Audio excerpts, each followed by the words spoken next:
All right, and we're recording. This is only the second episode that I do in English. When I first started this project, I wasn't going to do any episode in English, but then again, why not? If I have someone that is not a lusophone that is interesting to talk to, then why not? Today, I'm going to be speaking to Eric. Usually, I start this show like in the middle of a conversation that is already happening. It would be weird if it was in the middle of a conversation that wasn't happening. That would be a show. But since I'm here rolling my J, and I think Eric is trying to figure it out, I thought I could start and just explain a little bit how I've come to know this guy who I don't really know. So in 2018, I did a trip from Panama to Mexico hitchhiking. And by the time, I did Panama, Costa Rica, Nicaragua, Honduras, El Salvador, Guatemala, Belize, and Mexico. And by the time I got to by the time I got to Belize, I'd been there for only a couple of days because I met him in San Ignacio, and I was hitchhiking north, of course, which is the direction you take if you're going from Panama to fucking Mexico. And somewhere on the road, I see this white guy, and I think he was hitchhiking too, or waiting for the ride that he had previously arranged. I don't really remember. But we talked for like, I don't know, 5 minutes. And then I don't know if we exchanged contacts there and then, but I know that I I stayed with a guy, Vladimir, or yeah, Vladimir. It's just a peculiar name for a Belizean guy. I stayed with this Belizean guy called Vladimir, and Vladimir he knew this guy, Eric. And so I don't know whether me and Eric exchanged contacts when we first met, or whether Vladimir then gave me his contact. And yeah, so I don't really know a lot about this guy. Eric de la Gente. Here he is. What's up, my man Pedro? How are you Hey doing? man, I was just doing a little introduction. I Oh don't yeah, even know, like, how much did we talk? Like 5 minutes. probably not even that to be honest. But we've kept in touch, man. We've kept in touch, and it's been cool. Yeah, life is funny like that. So I think I was hitchhiking north, and you were, I don't know if you were hitchhiking or if you were waiting for a ride that you previously arranged, Yeah, or that was a brief trip that I did in Belize. I was only there for like maybe 1 week, and I was going to the jungle with these rangers that were protecting the jungle in that part of Belize on the border with Guatemala because there's just a lot of like deforestation kind of coming from Guatemala to Belize, and they were going to take me out there and show me what was going on and stuff, which was a really cool experience. So yeah, I was just waiting on them, and then I see you with yeah. like your stuff, and then I just started like remembering like, oh man, all those days when I used to hitchhike and vagabond and honestly, it wasn't long after that that I started doing that again. Oh, great, man, great. And then, like, I think I was going north, and then I came because Belize is not that big of a country, and then I came back south again, and I stayed with Vladimir, who I think the Russian, his name was Russian, but the guy was Belizean. Right. You knew this guy, right? I knew this guy. Yeah, I was actually couch surfing with him right before I met you. I was actually at the where I was standing, where I was waiting on my ride, and I met you. It was at the bottom of his hill where he lived. Right. Yeah. Cool. So I asked Eric to send me like something I could read about him, and your description was really cool. Did you mind reading it? And then I and then I'll ask you about it. How about you read it? You read it. Okay, I'll read it. I'll read it. Okay, I'll try to do the most American accent I can. Please do. I want to hear this. I'm Eric Blair, former refugee settlement worker in Kentucky turned full-time vagabond who hitchhikes the world and tells stories in Spanish. By taking myself out of my linguistic comfort zone, my audience, who has had to adapt to films, websites, and music in English, can identify with me. If you ask them, though, they are just glad someone recognized the listing. I'm sure I'm mixing all kinds of American accents. If you ask them, though, they are just glad someone recognized the linguistic gap in media and is ready to reverse the roles. This understanding has created an intimate and linguistically accessible travel community for Spanish speakers all over the world who now follow El Eric de la Gente, Eric of the people, as he extends his thumb towards the next destination. It's a very, very cool description. So, am I correct in assuming that? No, do you feel it's unfair that like the rest of the world has to adapt to English, but the Anglophone don't have to adapt to? Yeah, you're from Portugal and you're doing your stuff in English. Well, actually, I do it in Portuguese, You do it but in Portuguese too. I'm That's doing it in English right now. That is true. That is true. But there are a lot of people that I feel like they must adapt to English in order to, I don't know, if they want to write a book, they must do it in English. Or if they want to have a YouTube channel, they must do it in English. And also like, you know, from the I United can give you States. a better example than my own, which is it's easier, which is music. So Exactly. In Portugal, every new band, most new bands, and by new I mean from the mid '90s, so not so new, but since the mid '90s, most Portuguese bands sing in English. Is that right? Okay. Yeah. And well, in Europe, it's very common. You look at some popular artists that are from, you know, from Sweden or from Germany, or they decide to do their music in English too. Yeah, and I just kind of thought that that was a little unfair. This isn't something that it's not something that really occurred to me until I started my last trip. Just to kind of give a little context about how I started this last trip. I was in Kentucky and I was working temporarily with the refugees. Basically, my job was Which to help them get settled into Kentucky. They would come from which refugees, sorry? we had refugees primarily from the Congo, the Democratic Republic of the Congo. We had some from Iraq, from Syria, Somalia, of course, with Donald Trump's ban on Muslims. That kind of stopped after a while, but that's why it was primarily Congolese at the time. And I had a friend who was visiting me in Kentucky. He is a professional vagabond like myself and like yourself as well, and he stayed with me, and he's been very successful with his books and with his social media and promoting travel, promoting vagabonding, and he kind of encouraged me to do another trip in Latin America. So I started the trip and I was kind of collecting my thoughts with my audience on Instagram, which at the time was very, very small. And it still is, a pretty humble, a pretty humble following, but it's grown somewhat significantly in the past year and a half. What's the name? Eric de la Gente? My name on there is, you can find it, Eric Blair Eric Travels. Blair Travels, yeah, yeah. Yeah, so it's just my first and last name, Travels. Or you can also do El Eric de la Gente, Yeah, I and follow. it'll usually show up if you do that.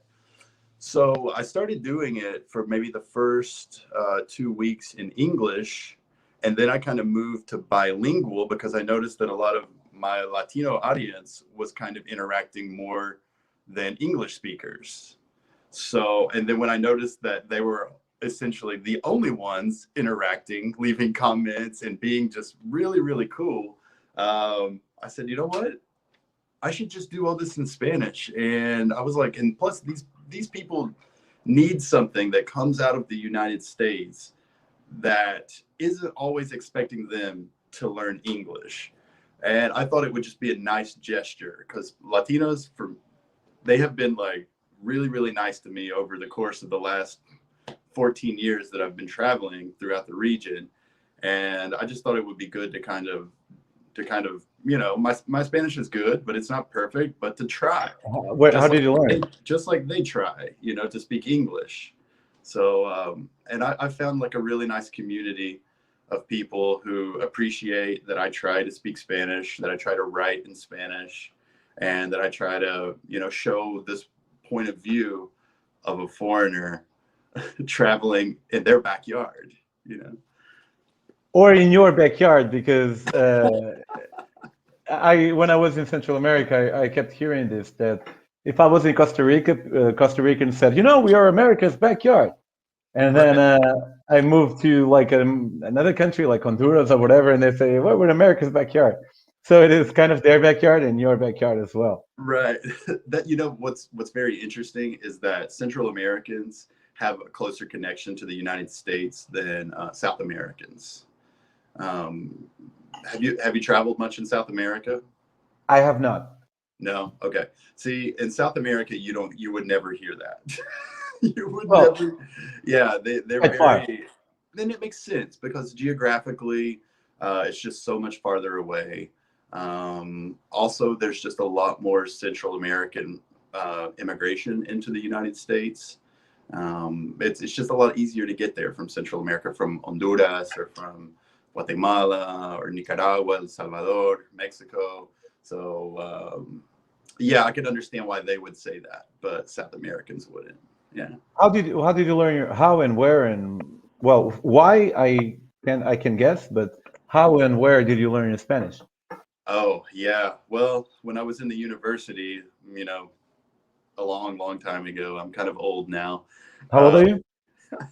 I'm 35 now. I'm no longer a young man. So, I don't know but when it stops, but yeah, I can feel it. but when I was in the university, we had a program where Chileans, people from Chile, would come to study at our university, and I made friends with them. And in particular, I had a girlfriend who was from Chile, and then I ended up going there. Things didn't work out, but I really loved the country. I thought it was just a beautiful country. The people were very friendly.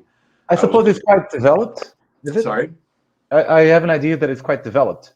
Yeah, Chile, yeah, it is. It is in some ways very kind of westernized and developed, and people have a better quality of living than in some other countries in Latin America. But like any country, it still has some problems, and we saw that happening at the end of 2019 with the very large protests that were happening in Santiago and throughout the whole country. And Yeah, that was fucking crazy, man. It started with a bus fire, right? yeah, it was nuts. I actually got to go to one of those protests in Santiago at the beginning. It was in February of 2020, just before the pandemic hit. And yeah, I had never had so much tear gas in my face in my life. Really? I never had any. Oh, really? Yeah, it was. My face was burning, man. But you know, people were there in solidarity, and they were really helping out people that were kind of struggling. So I had a small mask, but it didn't cover my eyes. It was only kind of like a nose and mouth covering, and there was just this old indigenous woman. And her primary job was to find people who were just exiting this crowd, and that were just kind of suffering and crying, and she would spray them with like a solution. It was a solution of like baking soda and water, I think, and there were some people that had milk. And so yeah, and this lady would just do that. She would just come and spray me in my face, and I wasn't there. I was a neutral party, let's say. I mean, I was there as an observer. I wasn't there to, throw stones. I wasn't there to burn anything or to break anything. I just merely went as an But observer. why did you go to begin with? Did you go like to cover, whether even if it's just for your own personal experience, to cover? Yeah, exactly. Yeah, I was interested in seeing it because it was something very, very important that was going on in Chile, and Chile is a very important country to me. Period. So, I just really wanted to I wanted to see that for myself, and in many ways, I'm pretty sympathetic to it. But there were some things that I saw there that I wasn't sympathetic with, to be honest. But In which ways are you sympathetic with it, and in which ways are you not? Well, I mean, you can imagine me being a social worker with refugees. I'm pretty sympathetic towards social justice, and making things better for normal people, for the pueblo, you know. So, but the things that I kind of didn't like about it is that I felt like there were some people there, not the majority, but some people were just kind of there to party in a way. It kind of lost its seriousness. I expected, like, you've got these people that are like really, really busting their ass trying to like achieve something, um, for the good of the people. But then you've got a bunch of other people that are there, just there kind of like just trying to profit from it. Actually, they're walking around selling alcohol, selling weed. I had people offer to sell me cocaine. I mean, just crazy stuff, you know. And it's like, Okay for the protest, okay for the protest.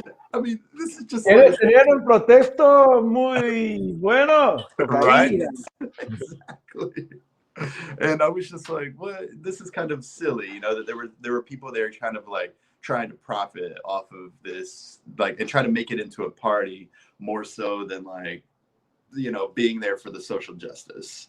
Um, but Which is most kind people there, sorry. which it reminds me, and you as an American will have a, well, not a unique perspective because you're more than 300 million, but a unique perspective in this little universe that is you and I.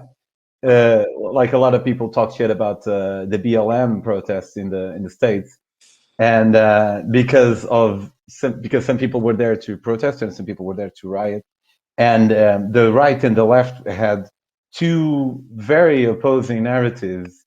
Whereas it seems to me that none of the narratives is, well, you will tell me your opinion, but it seems, for me, it seems like the right was making it all about the riots, and the left was pretending that the riots were a legitimate way of protesting.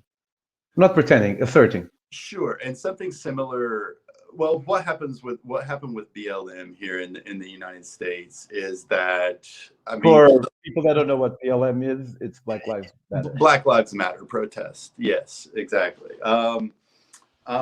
The police provoke a lot of what happens, and they were doing the same in Chile as well.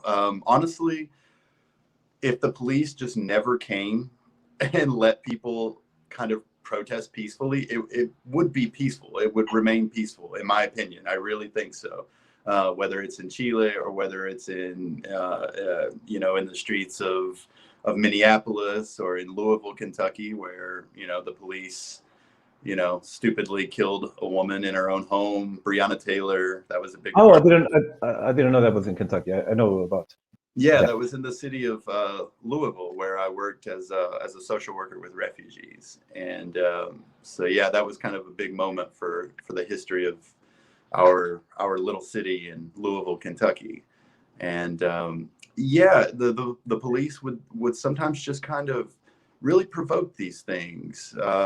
They would try to say that you must have a permit from the city government in order to protest, which is kind of a silly thing.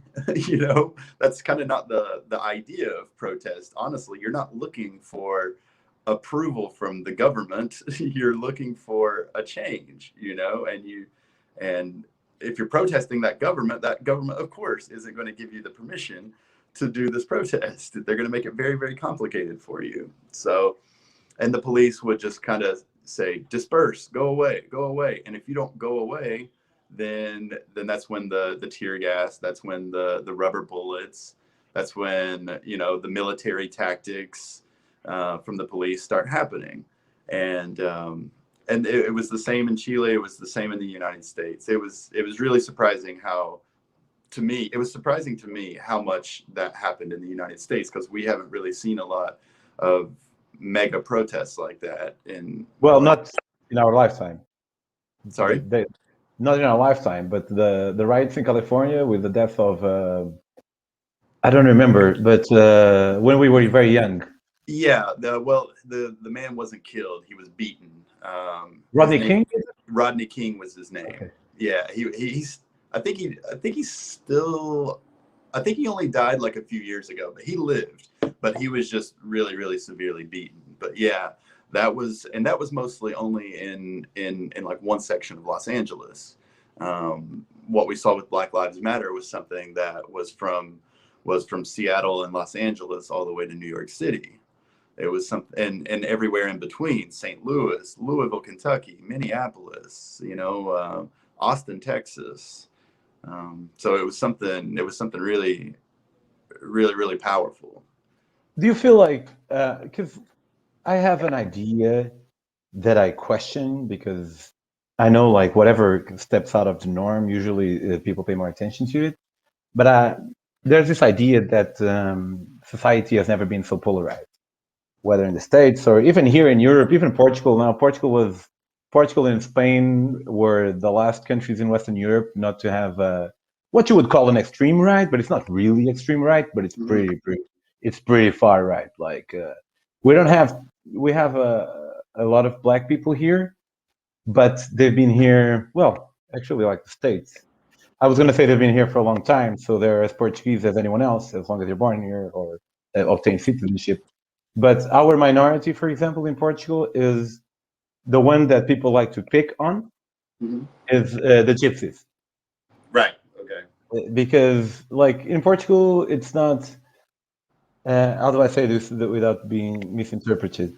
Like 20 years ago, if you were racist, like people could go like, yeah, it's just Miguel being Miguel, you know. Uh-huh. But now that doesn't fly anymore. Although I'm saying this and I'm questioning myself at the same time, because sometimes I make the mistake of judging my country or my world based on the people that I know. Mhm. But what I feel is that this guy that we have now from the far right, and he just got to the parliament. The parliament is made of more than 200 people, and he has one seat. But in the last presidential election, which was last month, he had 10% of the votes. We had a Mhm. low turnout, so 50%, which was 5 million votes. He had 50,000, which is it's really strange for me to acknowledge and understand the fact that 50,000 people voted for this guy who is terrible. Like he's like Trump, but way smarter. Mhm. He's way smarter than Trump. Like he picks his fights better. Although he hasn't won, so maybe Trump is the smartest one. I don't know. But, but what Well, I, it's interesting what you said about the world being more polarized than ever. Um, and I that's was something just asking you whether you felt that. I do Please feel it. continue your thought, but keep this question in mind. I do feel it. And when I studied history when I was in the university, so and I keep up with history. I'm always reading history, and eh, what we're going through right now is like a really, really interesting shift in how the world operates. Okay, so and it's something I feel like it's something similar to like the industrial revolution that happened in the mid 1800s in the United States. You kind of just got a different way of life that is starting to emerge, while another is starting to kind of go down. So you take like the rural kind of agricultural south of the United States that had this tradition of slavery, and then you have like the technological north that said, hey, we don't need to do that. And then it kind of challenged that way of life. It challenged how people got their money as well in the south of the United States. And then we had a civil war. It was very, very polarized, and it was the bloodiest war in American history because it was Americans against Americans. And now we're kind of going through something similar where we've had another great technological breakthrough, thanks to the internet, thanks in particular to social media, and there's a lot of things that are starting to come to light in this world about how well about history. Even we're starting to learn more history through social media.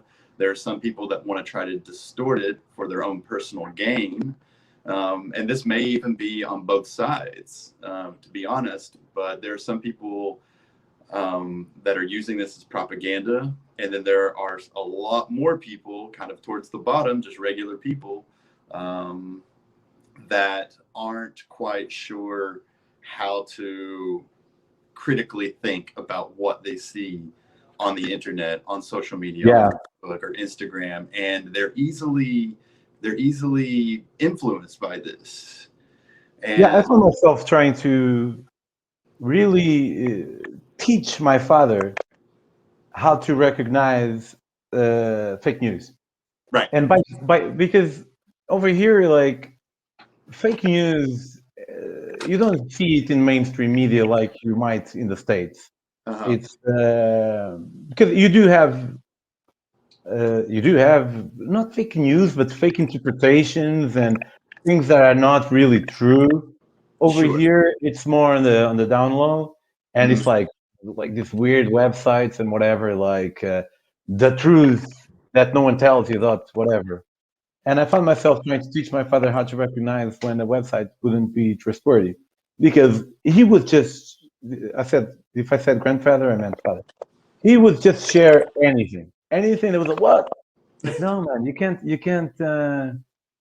do this, man. You have to see where it comes from, and this illiteracy really takes its toll and really makes people, really influence people. yeah, a lot of people think that all information is good. You know, especially older generations. They perhaps, I think about, people. I've got some close family and some close friends of the family that are maybe a little bit older, and a lot of them did not, maybe go to the university and learn how to evaluate sources or something like that. They're not stupid people by any means at all. I mean, they're intelligent people, and they're very crafty. There's no doubt about that. They just don't have that skill yet.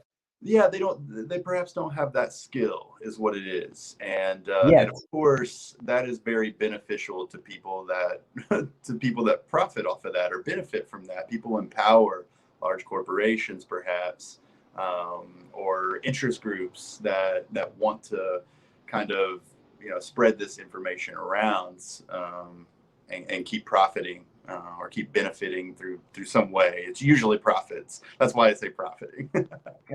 You know, uh, the other day, which was 3 days ago, I saw how I just saw this headline. So I too here am guilty of not diving deeper. mhm. But it was this airstrike that the states had in Syria, but I don't really know the reason, so I don't know. But I think it's hard. I doubt it's for a good reason, because usually, am I sounding like drr, drr, or is No, it you same? sound fine to me. Okay. I doubt that I would be convinced that it was for a good reason that some places here got bombed. Of course. And I was thinking that I had this idea. Like I'm an informed person, but I'm not that informed. Like I wish there's so much more than I wish I would know. And I guess the more you know, the more you realize how stupid you are. And I'm in that area where I know enough to know that I'm stupid, but I Okay. don't know what I don't know much more, unfortunately. See that humbleness, that humility that Oh you no, but I didn't want to sound like humility. I was just being honest. I wasn't. no, but it is. Come on, you're being humble again. Oh fuck! Sorry, man. Sorry. No, but Um, it's important to I think it's very important to recognize that you don't know everything, and I think it's dangerous when you think that you have the answers, that you have the one true solution.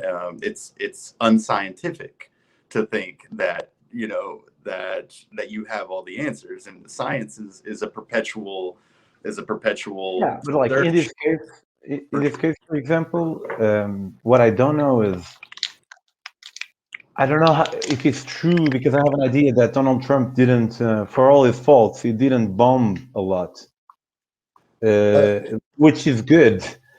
Well, he did. So He didn't. Yeah, he didn't really cause much conflict in other countries, but he caused the yeah, conflict in our country. that's true. But I found myself thinking, because I think Donald Trump is uh, very. It's the lowest form, one of the lowest forms of a human being. I really I have no respect for him. I would never be his friend, and I would be friends with a fucking lot of people, man. I'm not demanding at all. I understand people have their faults, Hmm. and I try not to judge. But Donald Trump, man, I don't like this guy. So I was thinking that I would never vote for him. But at the same time, I was thinking, fuck, but, and because I really, all I try to do in life is follow logic and pragmatism. Okay. I really wish to be guided by that and only that. To have my feelings, of course, but to be guided by logic. So if I'm being logic, and if I think that Donald Trump, no matter how much of an asshole he is, no matter how much conflict he might have caused inside, perhaps if we weigh, it would be, although I would never vote for him, but because I'm not so illuminated yet, but perhaps it would be a good thing because less people would die, for example. I'm being kind of my own devil's advocate here, so I'm just throwing it out there, see what you think, because I don't really believe this on a deep level, but I was thinking like, shit. I was confronted with something. Yeah, you know, even though he didn't really kind of, let's say, ratchet up war in other countries, he didn't bomb other countries like some of his predecessors. I think he planted the seed for a future like global conflict. And he really kind of, yeah, like the kind of the That's a good point. yeah, the I don't know if the it's true, but it's a good point. I mean, well, who knows if it's true because only time will tell, right? But I just kind of think about like what I've studied in history and what I've seen, and I feel like that's exactly what he's done. He is kind of he's sort of kind of polarized, or actually not really polarized, but it was always there. I think it was always there. It was latent, and he just kind of gave these people. Um, a voice, these people from the ultra right, a voice that they previously kind of didn't have, and he made it mainstream. He made it mainstream, and I think that in the future, I could definitely see something happen, like especially with a lot of the distrust with China. Nobody ever talked about China before in the United States. Nobody, it was so far away and nobody really cared. They just, honestly, like, yes, China is way different than the United States. And people have always, in the United States, thought of the Chinese as like But this. there's the difference, which is if China had always been unimportant economically or as a potential world power, as it's been for the last, I don't know, 400 years. Mhm. Well, let's say the United States is the first superpower in the world. True, true. Like United Kingdom, they had an empire and whatever, but in terms of global dominance, the United States is the first. I would hope the first and the last, but I suppose the first of many. Okay. We might not see more. We might see one, which is Hmm. China. Hmm. Otherwise, unless it goes crazy and it's always shifting, or unless it goes really nice and people stop needing that or going that way. But what I mean to say is maybe people never used to talk about China because China didn't used to be competition. But now every year, China is becoming a fierce competitor. And like I just read this book called Prisoners of Geography. I don't know if you heard of it. No, I've not heard of this. I recommend it. Prisoners of Geography. Okay. So the guy takes a few places in the world. I think I can name them all. One is Russia, the other one is China, the other one is Korea and Japan, the other one is Western Europe, Latin America, United States, the whole of Africa, and the Arctic. Okay. And he explains the advantages that some places have had over the others, mostly in terms of geography. But he also takes the opportunity to tell the history of the country, more or less. It's not a big book, so it's very fast. Hmm. So it doesn't go too deep. But it speaks about how most people say that in the next 25 years, China will become the next superpower. This guy is more conservative. He thinks in the next 50, and it seems like really far away, but it's not far away at all. It's just around the corner. This to say that maybe that's why Trump was speaking about China, because every year, just because nobody used to speak about China, doesn't mean that it shouldn't be spoken about now. Sure. Yeah. Even if you don't agree, do you understand what I mean? I understand what you mean. I understand what you mean. And I mean, but now everybody thinks that they're an expert on China. Okay. Well, not everyone in the United States, but there are a lot of people that think they're an expert on China. And I am someone who has studied a little bit of China. I had like a Chinese politics and government course when I was in the university, and I've read some, kind of travel journalism on China by Peter Hessler, and have somewhat of an understanding of China, but it's very, very foundational.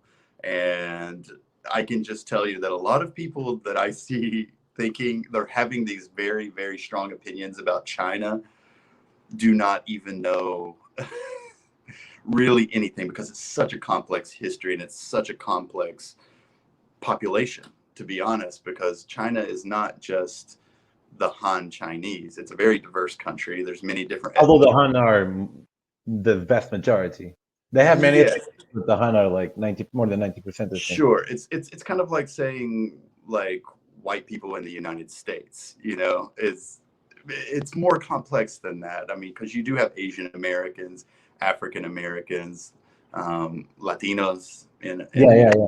so it's much more complex than just one particular history of one particular ethnicity, and people that really have no idea at this point. They just heard a soundbite from Donald Trump, and therefore it is, it is. Yeah, yeah, yeah, yeah, yeah. So, but they don't take the time, and that's very unfortunate that they don't take the time to kind of look more into it and actually try to understand it. And And something that is fascinating was fascinating to discover for me about China, which is kind of like I already knew, but I never thought about it with that depth until I read. Which is, you're from the States, as I was saying. I'm from Portugal, but we're both from Western countries. Of course, we have different cultures, but not so different. And we in the West, we privilege personal freedom. mhm. That's like fuck. No, even if you're from the left, I mean, moderate left, personal freedom is something that you got it as a first thing. And we think it's good. And I think it's good. Mhm. But in China, they have more, at least politically, I don't know about each individual, but I suppose so, more of a, we are the country. And the people have to give up their personal responsibilities to for the better of the country itself. Personally, I think it sucks. I hate the concept of nationalism or tribalism or anything like that. But it's just that I was left wondering whether, because I do think that personal freedom is super important. But do I only think this because I'm born here? And I know moral can be subjective, and all the values we allocate to something are subjective. But fuck, could it be that personal freedom is not the thing? You know what I'm saying? I mean, like with anything, it just requires a little bit of balance. That's kind What of is my it? thing. I, Like I, what I I think balance that, yeah, between? anything, it just requires a little bit of balance. And in all the kind of the world religions, there's always some sort of balance. Like even Christianity recognizes that evil is a thing, but then you have like God, the concept of God, to balance that out. In the Chinese Taoist philosophy, you have the concept of yin and yang. Um, these exist for a reason, and then people have kind of tried to aspire to this balance in many different religions and many different cultures for a reason. And now we're getting into sort of a world where religion is becoming, I mean, it's still very important, but it's becoming less and less important. But And things it's are, proliferating in the Islam. sorry? In Islam is proliferating. It's not dwindling like That's in true. Christianity. That's true. Yeah, you're absolutely right. It's growing. But you kind of, in the Western world, we'll say, it's kind of dying. Yeah, it's dwindling. It's going down. And however, but we're kind of in this world though, where we still need to recognize, morality and balance and these kind of things. It's not like it just goes away. I mean, the great religions of the world were certainly onto something. They just managed to include their prejudices into their religious texts, and that kind of screwed some things up. At the time, maybe it seemed okay, but through through a couple of millennia, Yeah, yeah. we can realize that we can discard a lot of You those know, I'm things. reading the Quran. You're reading the Quran? Yeah, I went to Saudi Arabia last year in Uh-huh. February, Uh-huh. and fucking really interesting trip. I And bet. it's like Saudi Arabia. I never thought I would go there ever, because until late 2018, you couldn't go as a tourist. You couldn't That's go. true. Yeah, they just recently allowed the tourist visa thing to happen. But they changed it like that. So, for example, Angola, when I went to Angola, you could go, but I needed to show that I had $6,000 in my bank account. I needed a letter of invitation signed by someone over there, authenticated, whatever. But Saudi Arabia went from no one to you fill a form online, you pay $100, and you're in. Boom, Wow. just like that, just like that. Yeah. And when there's this day, we are in Riyadh in our first days. I went with another traveler friend, and we took a cameraman to do a documentary about it. If it Uh-huh. comes out, we'll translate it. I'll send it to you. We'll subtitle it. Okay. And so this guy was following our trip when we hitchhiked the whole way. It was really cool. Okay. And one day we are in Riyadh and we step out of the hotel, and I think we were going to withdraw money. And no, we went to the barber. The barber was closed. We were going to okay, let's withdraw money. Ah, fuck, it's not working. So we're just free, just fucking, just walking, and we passed this place that says Conversion Center, Conversion to Islam Center. Oh. Yeah, something like that to convert Yeah. people. Okay. And I passed by it and I stopped like 10 meters away, looking at it. And my friend, he also stops looking at it, but he stops way closer. And the guy's like, "Come, come, come!" And I'm like, "Yeah, let's go." When I'm traveling and in life in general, when I'm traveling, I say yes, almost always. Yeah. That In can my be life, a interesting. lot a lot of times I say yes, but not if when I'm traveling. Fuck it. Unless I know it's really bad news, I'm Right. down. I'm the same way. Yeah. If you're gonna be a good traveler with good travel experiences, you just have to Yeah, say if yes, you want to go and you have deep, to you have to get out of your comfort zone. Yeah. and maybe sometimes you can die. That's true. But it happens, and it's not likely. So Yeah. you say yes, and you hope you don't die. Perhaps dying is cool. Who knows? Yeah, maybe. Yeah. But anyway, this wasn't that hard of a thing to say yes. I said yeah, and we went, and like the guys are very helpful, and they bring us some chairs, and I'm really nervous because I've become an almost radical of the truth. Okay. Like I can tell you the last two times I lied. The last time I lied was 2 months ago when I went to make a new passport, and I said that I lost my previous one. I lied, Uh-huh. and the time I lied before that was 1 year before when I was hitchhiking in Egypt, And I told the policeman that I wasn't really hitchhiking. I was waiting for a friend or something like that. Okay. So I never lie.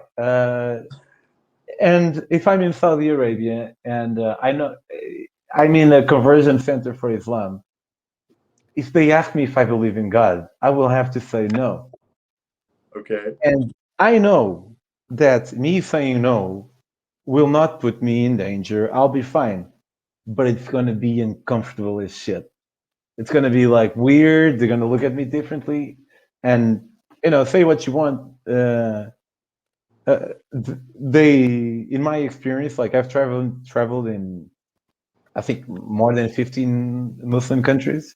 Hmm. And they're really, in my experience, they're really cool with people being Christian, Hmm. but they find it weird or perhaps offensive if they're atheists. Yes, I can see that. Yeah. Okay, okay. So I'm like, fuck, man.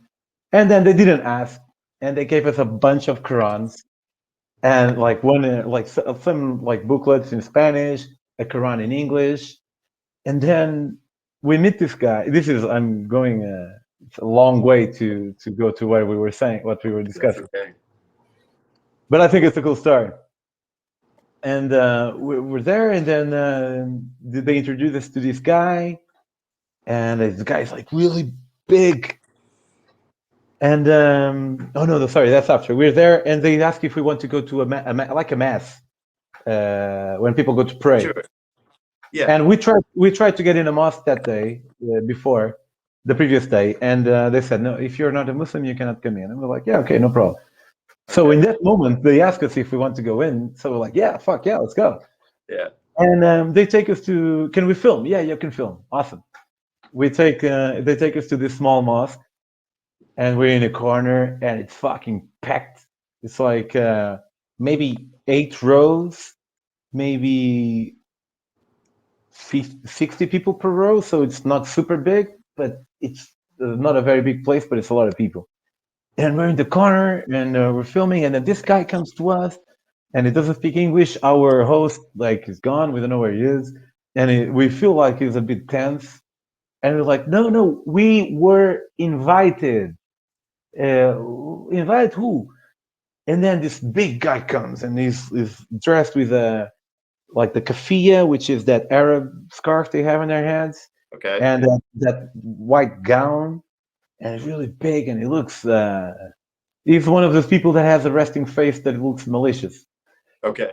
And I tried to explain, and he was like, "No problem." And then he writes in his phone on Google Translate saying, "Do you want to go to the front?" And we're like, "Yeah, let's go to the front." So we go, and this was very quick. And we're in the front of the mosque, and with the imam is over there, and everybody's facing us. Of course, they're not looking at us, and it's really fucking powerful. And our cameraman, he had never left Europe, and he was 21. And imagine you never left Europe, and then you go to Saudi Arabia. Right. Oh man. Wow. What an experience for that guy. Yeah, and it was cool because like the three of us got along, and like hitchhiking. It's like you never left Europe, and you're hitchhiking in Saudi Arabia. So, and it was a great experience for all of us. But so we leave. I was saying the cameraman. He was like he's like, look at my hand, and he was shaking, not because he not because he was scared, but because it was quite tense. Like we got out of the hotel to go to the barber or and then to the ATM, and then in fucking I don't know 20 or 30 minutes we're there, and afterwards we just as soon as we exit, my other traveling friend is like, hey, I wonder if this guy has connections that could get us into the biggest mosque in Riyadh. And I was like, yeah, let's ask him. He said, let's ask him. And I sent a message, and the guy was like, the response was awesome. Someone will contact you. And I'm like, yes, nice. So we talked to the guy, and we hang out in Riyadh for a few hours. Then we took the taxi at like 5 p.m. or something. And the guy was, he looked like, in Arabia, they have what you would call a standardized Arab person. But you Sure. also you also have darker areas. Hmm. So he was a bit darker, and he spoke American, like he lived in the States, although I think Okay, he's been there. like me. Yeah, yeah, yeah. And guy was so cool. Like he showed us around. We were inside the biggest mosque. Apparently, it's not something that is very easy to do. For 3 hours with him, and in the end, we went for dinner, and then he told us some stories that I will not tell here to protect his privacy, Sure. and not because of you, but because this is public. And he gave us a Quran, and this was a long wait because you were saying how the laws before perhaps were useful, but 2,000 years have gone by, and I see that in the Quran. Apparently, when the Quran came, it was it made things better because sometimes there are footnotes in the Quran that I'm reading that explain how it used to be until that law Right. was passed. So that law that was passed, that today you look at it and you think this is very sexist. Sure. That law was super progressive at the time. But the problem is, we all understand that the morals change, but the holy books are supposed to be universal. Infallible. Yeah. Yes, yeah. Yes. And how Exactly. do how can you reconcile that? Yeah, You can't. exactly. And that, I mean, you would, if you question that, you're a heretic. They burn you at the stake. You know.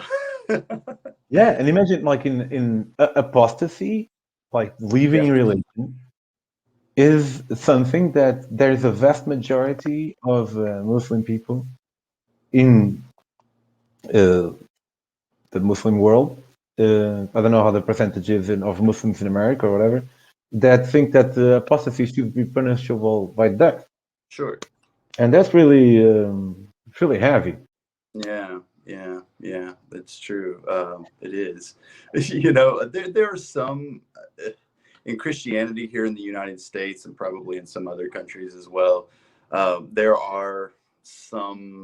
is a minority, a small percentage of, say, Christians that are a little bit more open to questioning the things of the Bible, for example. Which, I mean, honestly, the Bible and the Quran, sure, they have some different stories, but for the most part, they're very similar in their prejudices in many There's, ways. there's there's a very sorry to interrupt you, but there's a very important difference, which is bear in mind that I'm an atheist. I'm not trying to defend Christianity, but Sure, I have to say this, which is at a certain point in the Bible, it is something like render. In English, it's going to be hard for me. But render unto Caesar what is sure, Caesar, yeah, meaning the government is the government and religion is religion, and that no matter how ambiguous it can be, it opens room for the fact that you can separate church and state,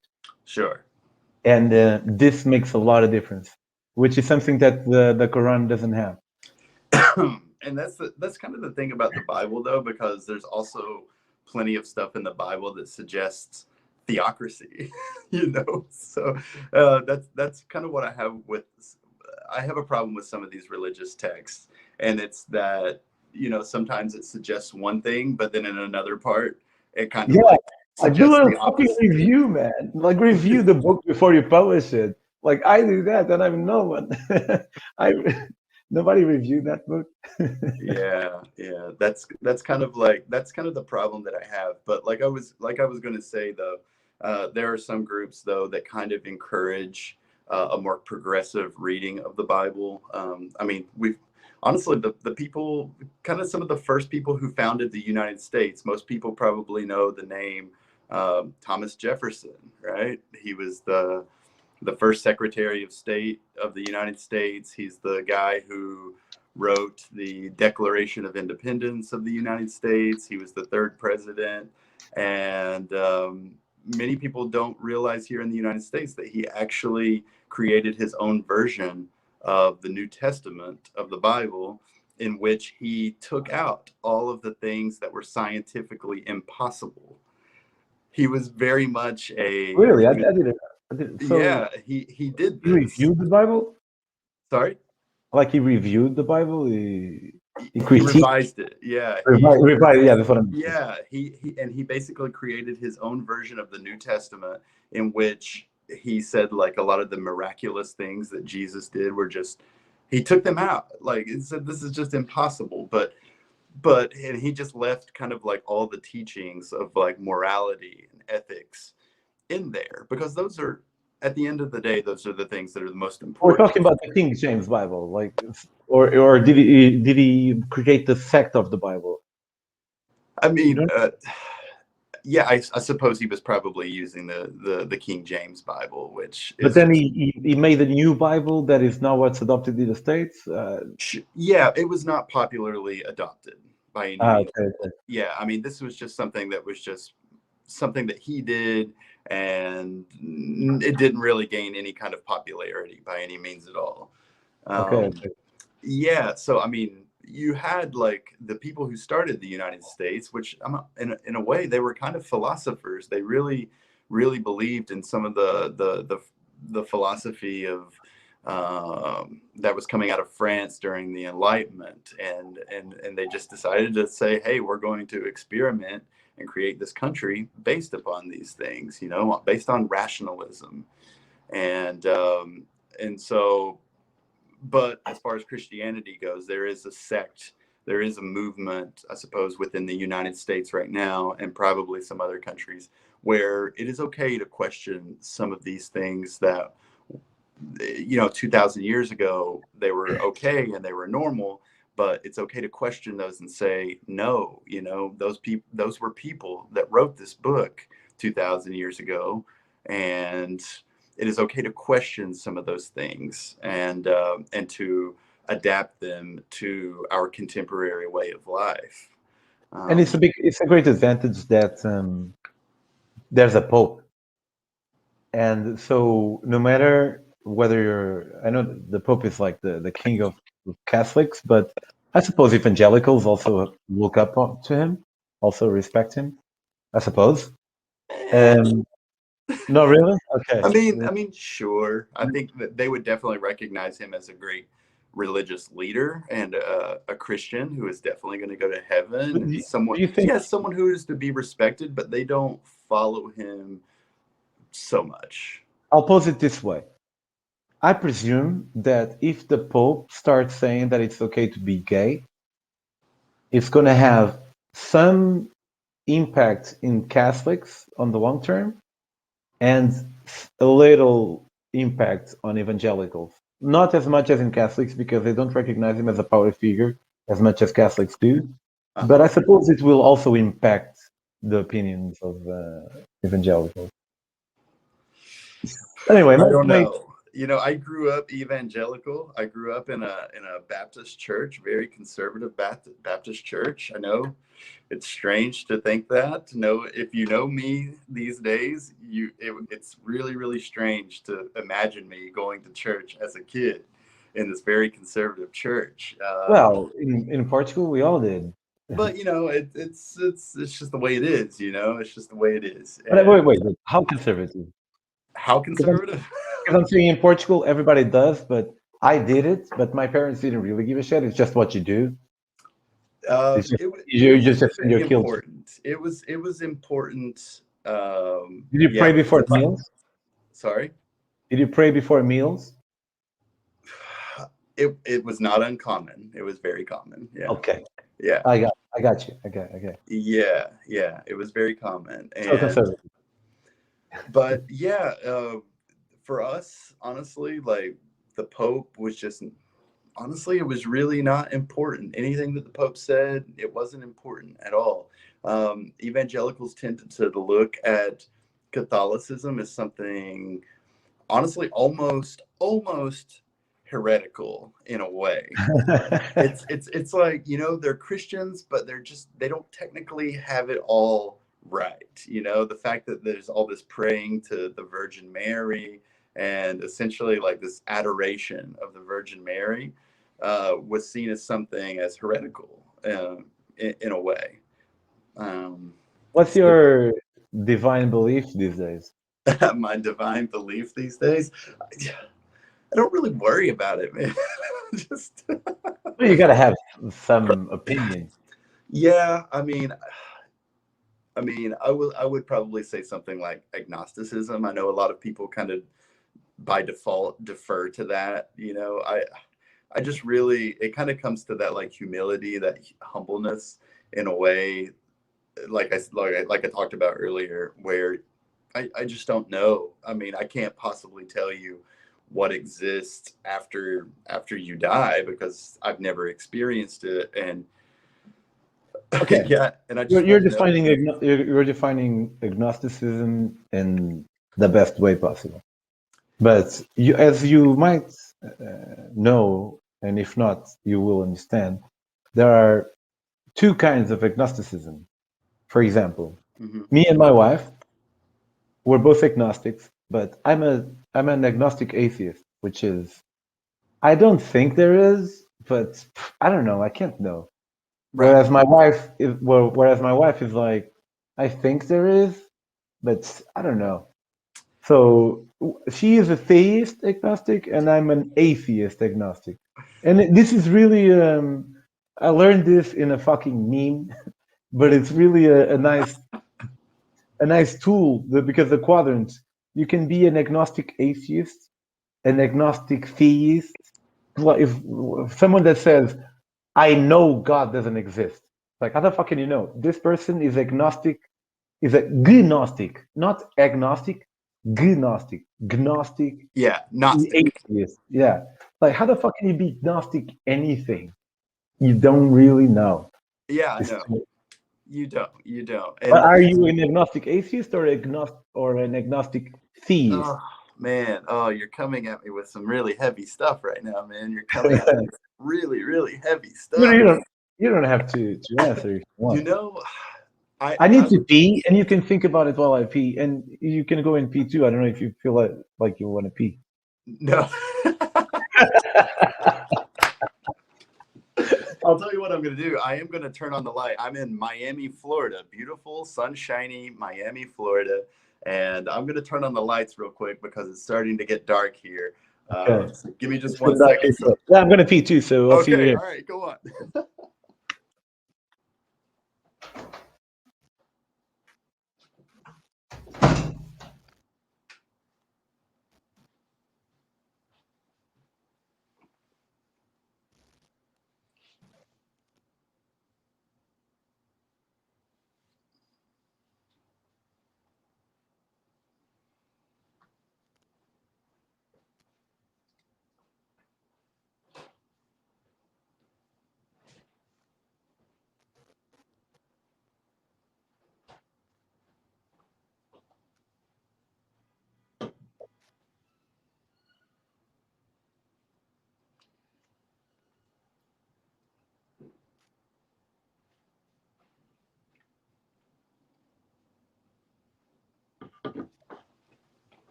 What up, Bodie? Yeah, we're on a break right now, so we're on a little break. So yeah, just doing this thing. Yeah.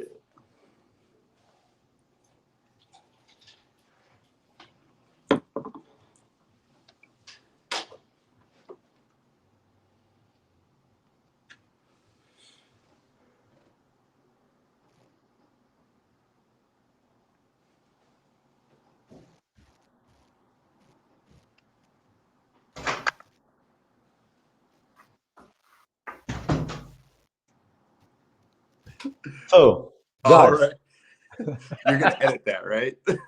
oh yeah, let me do a print screen. Yes. Okay. Cool. So, you know what? To answer your question of whether I'm more of a Gnostic agnostic or like an atheist agnostic, before I answer that, I've got to finish off my wine. All right, finish your vino. But you know what? I'm alternating. I'm drinking these hard seltzers. I'm alternating. Seltzer. What's a seltzer? Okay, so a hard seltzer is like carbonated water, but it has alcohol in it and it's flavorful. So, for example, This is Oh, it has the alcohol of beer, yeah? yes, exactly. So this is pineapple flavored like carbonated water What the fuck? with alcohol. Yeah. That's then everything is water. Beer is water Dude, with malt. these things have become so popular here in the United States, especially when you're in a place like Miami where it's hot. These are just like so But can like you give me like for someone that has no idea what that is? Can you try to describe it? Like imagine that mixed with that, for example.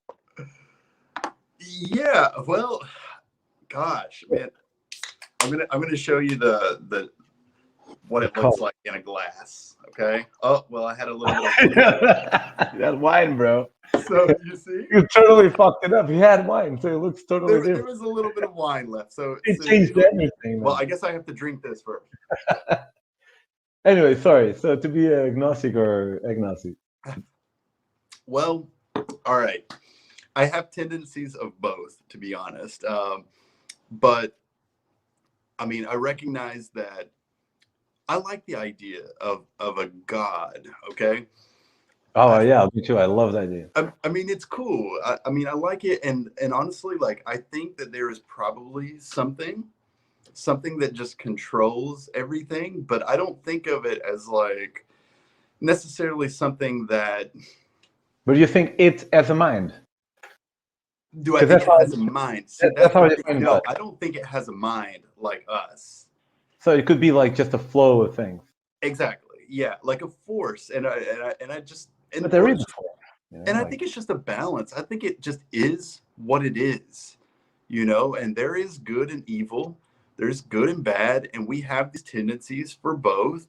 And we're going to do bad stuff. We're going to do good stuff, and we just kind of need to recognize these things and just come to terms with it and try our best to balance it all, you know, to try to be good even though we're going to be bad. you think humans are mostly good or mostly Well, bad? I guess by that rationale, I'm saying that I I'm saying that we're probably born with a probably like an innate tendency to be bad and selfish. Yes. But once Yeah. we develop, once but you think we keep that, or do you? I I think I really think it's about like 50-50, to be honest. You know, I because I just think about some people. We go back to the Donald Trump stuff. I know a lot of people that vote for Donald Trump that are good people, man. Like I've known people that have some of my friends, traveler friends that have come to the United States, or actually they've been very scared to come to the United States because they think that coming to the United States is going to be they're going to face racism or some sort of violence or something like that. Oh, come on. And they specifically It's don't not want to go something that happens. and specifically they've been scared of going to a place like Kentucky, which is conservative. It is Donald Trump country, 100%. What do Well, you not mean one, non-white? Non not your these traveler friends were non-white. well, they were not right, you know, No, but no, non-white. oh, they were not white. Yes, that's correct. They were not white. Ah, They were Latinos. They were Latinos. okay. Because I was Yeah. thinking, why would anyone be scared of going there? But then I'm just thinking, Right. but I'm kind of white, so Right. Well, and the thing is like they got to Kentucky, and then they kind of discovered that these people who voted for Donald Trump, loved Donald Trump, were very, very kind to them. You know, they would take them out to eat. They would cook for them. They would have them in their homes, you know, and so it's like you've got these people that clearly take the side of a politician slash businessman who has some really fucked up beliefs, you know, who is clearly a bad person who's preying on people, but yet they have a really good time with those people, and those people that voted for Trump's like are really really kind to them. So it's really like a balance, you know. I think we're all guilty of a lot of bad stuff. I'm guilty of bad stuff. even though I try to like be conscious of that and aware of that, but there's just no avoiding it. Well, I depends on what it is. But with the story you were just saying about your friend, Mhm.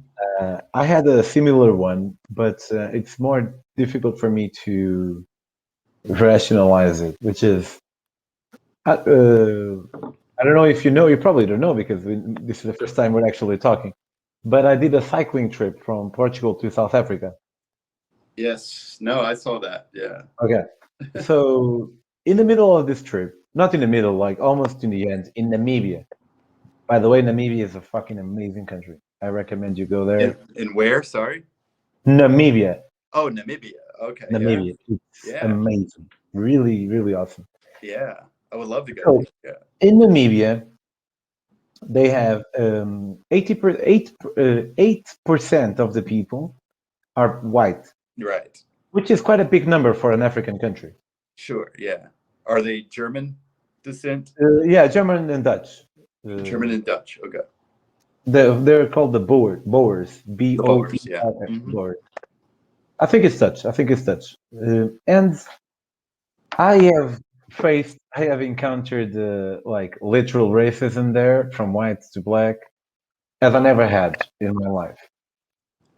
Like, if I've usually when I encounter racism over here, it's not literal, you know, it's more nuanced. And over there, like I encounter some big nuances, like very obvious. And one day I'm in Windhoek, the capital, and I'm staying in a hostel, and I asked for a couch on couch surfing, Uh huh. and this guy said yes. So he comes to pick me up at the hostel, and we're driving, and somehow we're talking about the blacks and the whites, and it was a very, very shallow conversation. But I remember he said, "Yeah, sometimes they use the racist card," and I was like, "Okay, this doesn't mean anything," but it kind of stuck with me. But you know, whatever. This was a white guy that you were Yeah, yeah, talking white to? Okay. Namadian. And we get into his house, and like it's really cool. He gives me a room. He introduced me to his wife, to his daughter. She was 7 years old, and we have a braai. Braai is how they say barbecue in Afrikaner. Okay. Afrikaner is like Dutch, but a little bit Sure. different. And we have a braai, and we drink a bottle of vodka. Me, my host, and his wife. Well, they were both my hosts, and I could detect that there was some nuanced racism going on. So I asked, okay, but let me ask you a question. I said, and I don't know. I try to. Sometimes I might do it too much. I don't know, but I try to call people on their bullshit because I think I should. Hmm. And sometimes there's no bullshit. Sometimes I'm the one with bullshit. And some of my friends they think that I enjoy this. I don't enjoy it at all. I don't like. I like to debate, Uh huh. well, but I don't like to have conflict with people. But sometimes I have to. Yeah, of course. And I and this was one of those moments Sure. Yeah. I when know I those said moments. okay.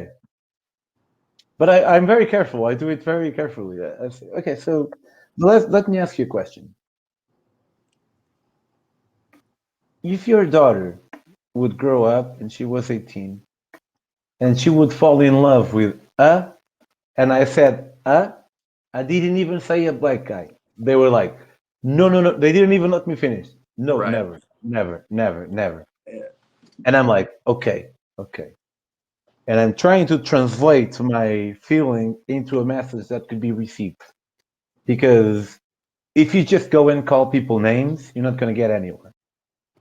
But you have to, I didn't do great, but I tried my best. I thought, okay, so can you see how for someone like me that could come across as racist?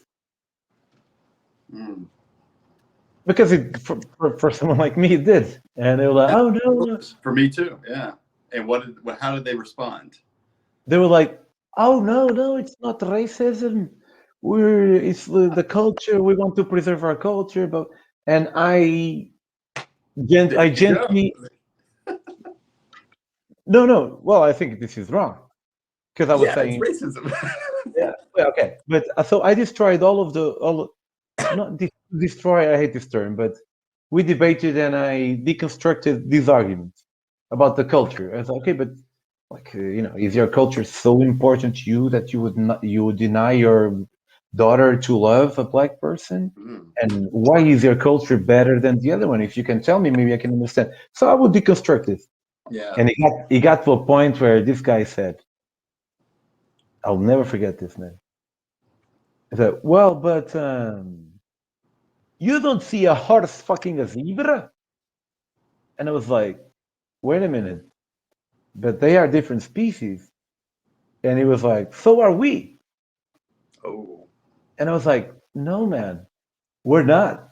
And yeah. he's like, yeah, It's kind of a and the guy was like, how do you know? And you said you studied history, so you probably didn't have biology in high school up to a later degree.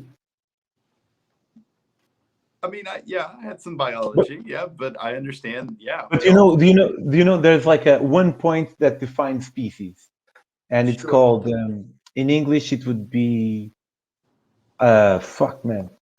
In Spanish it would be isolamiento reproductivo, like reproduction, like having babies, Okay. isolation, reproduction, isolation, which is, for Okay. example, you have a horse and a donkey.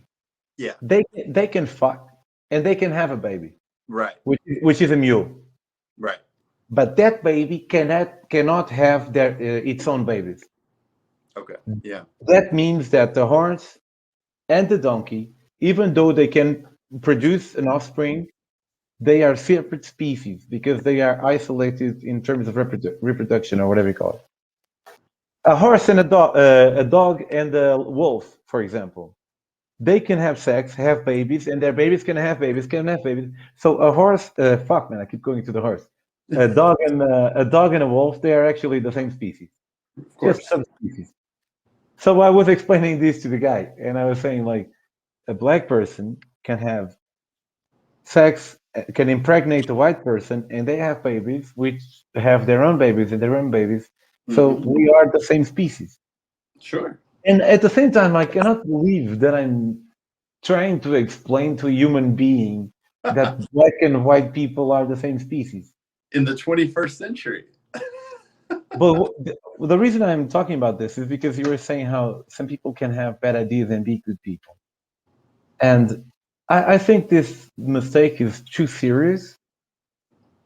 But at the same time, I I didn't think that they were bad, you know? Yeah. And I told them like, listen, I'm not judging you because you're from here and I'm from another place. And maybe if I was from where you are, you would be saying where you are, what you are saying. And if you were from where I'm from, then I would be saying what you're saying. Right. But so I get that. I get that. But can you understand that this is not okay? And I couldn't get my points across. You just couldn't. Yeah. Yeah. Yeah. There was no budging at all. There was no ability to kind of see your The point thing of is, like, view. if you've lived and I'm quite scared about this. I'm not really scared, but I think about this within me. Like I have a lot of opinions and thoughts, and I always want the courage to change my mind Hmm. because sometimes people, and since I am a person, then I'm also subject to this tendency. Sometimes people they get too ingrained in that idea, and to give up that fucking idea means they're kind of giving up who they are, you know. Yeah. And it's possible that one could fall prey to that. Yeah, well, it's a very insular mentality. I think this person perhaps has not really had any significant experience with the outside world. I would probably guess. Not to my, I don't think so. I don't remember, but I Yeah, don't. see, I mean, and that's kind of a thing that happens with a lot of people that I think are closed-minded, right? That kind of are or closed-minded, or maybe a better word is misguided. Yeah, that they just really haven't kind of gone out and experienced anything else. It happens here a lot in the United States. The people in the United States are famously known throughout the world for not going out of the United States, and kind of keeping this mentality But that I think that's an unfair criticism because the United States is very big. it's very big. So if you travel inside the United States, it's like you're traveling inside Europe. Like in Portugal, not in Portugal, in Europe, in some places, I'm sure you can do like 400 kilometers and you cross four countries. Not many, but in some. Uh-huh. So I'm with the Americans on this side. Like, yeah, the country is already pretty big, although it's the same culture, though. Yeah, Kind exactly. of. That's the thing. Is like honestly, you can go from the east in say Virginia, and then you can go all the way to the west to California, and then you can meet someone. If you're from Virginia and you go to California, you can meet someone that has virtually a very very similar point of view as you, Yeah. And and even if they don't have the same point of view, they share the same culture. No yeah. matter how California could have a different culture than Texas, Mhm. a lot of it is still the same. Like the Mhm. same guideline, the same base points, the same presence, same talking points. Yeah, we all kind of we were somewhat indoctrinated that way throughout our upbringing. The same similar textbooks, the same expectations, all these kind of things. In But over the span of like 5,000 kilometers or something like that. Do you feel like, I wish I could live 55 different lives because I would want to be a lot of things. I would want to be gay. I would want to be Spanish American. Right. I would like to be a woman. I would like to try all of these things in life, but I can't. I can only be a guy, and I can only be Portuguese, and Yeah. it fucking sucks that I'm limited by a time life. So that makes me very curious about how it is to be from elsewhere, and like, how is it for you to be American? I can tell you how it is then after, or how it is for me to be Portuguese. And when I'm saying this, I'm not. I don't mean in a patriot way, anyway, by any means.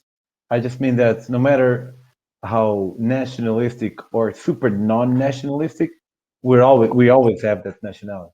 Yeah. It means that we grew up in a place that provides us certain experiences.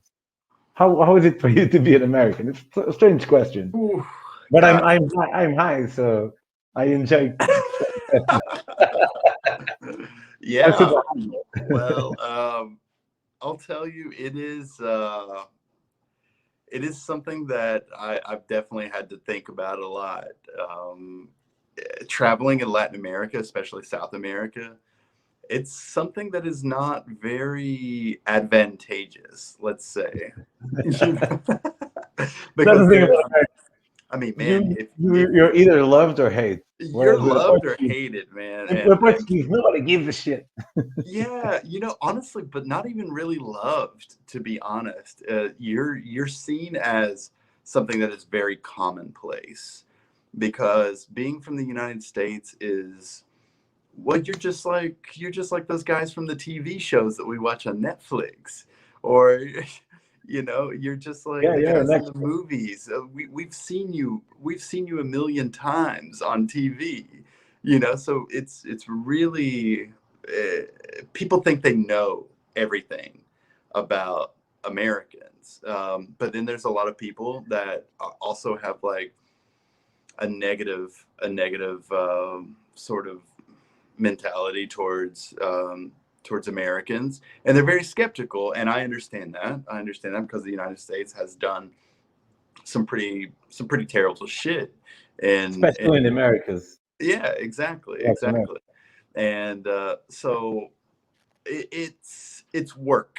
I have to work to kind of win the confidence of some people, and one of the ways in which I do that is precisely what we spoke about at the beginning of this, speaking in Spanish and trying to tell stories about my travels in Spanish, and that is a way to kind of break that, to kind of break through and show people like, hey, there are Americans that are different, that you can't necessarily put into that category of what you've seen in your media, the media that you read, because like, and you've mentioned this, there are over 300 million people. There's almost 350 million people in the United States now, and you just can't do that. You just can't categorize everybody into into that one specific little Yeah. box. I'm as you know, I travel a little bit, and in Portugal is a small country, so most people that do like a large trip, we kind of all know each other, even if you Yeah, never met. But and the United States is when people talk about what places that they would want to visit, a lot of people go like, "Oh, Japan or Myanmar or uh-huh. They South never want to Africa." come here. They never want to come to the United States. Yeah, and it's seen as corny, but Yeah. I'm always the one saying one of my top countries that I would like to do a big trip in would be the States. Perhaps not my first option, but I do daydream about it because my I have this idea, which is the European Union is made of about 27 countries. Uh-huh. I think it was 27. It used to be 28. It's 27. And we have 500 million people. You in the States have 350 million. So in European terms, we have 27 countries. So that would equate to maybe like 19 countries. Yeah. Of course, you have the same president, the same language, so there wouldn't be so much of a difference, but there will be some difference. And I'm really curious about that. I really want to be in a house of a Republican Texan, and I really want to be in a polyamorous house of people smoking weed and Mhm. taking MDMA in California. You Yeah. know, and for me to of course I'm giving like a parody of each of these states, but these are things that happen. And that's why the states interest me so much because of the diversity that you have within the same country. Like fuck, you have more people than no, you don't have you have only a little less people than South America. Yeah. Yeah. I mean, it's what, maybe the third most populous country in the world after China and India, I think.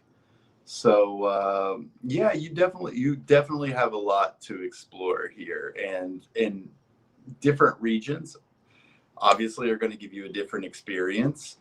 Like right now, like I decided a month ago to just move from Kentucky to Miami, Florida. And I will tell you, man, it is a different ball game here. Yeah. It is such a different ball game in Miami, in southern Florida, and I love that. And I've gone to Are you in California. Miami Beach or Miami?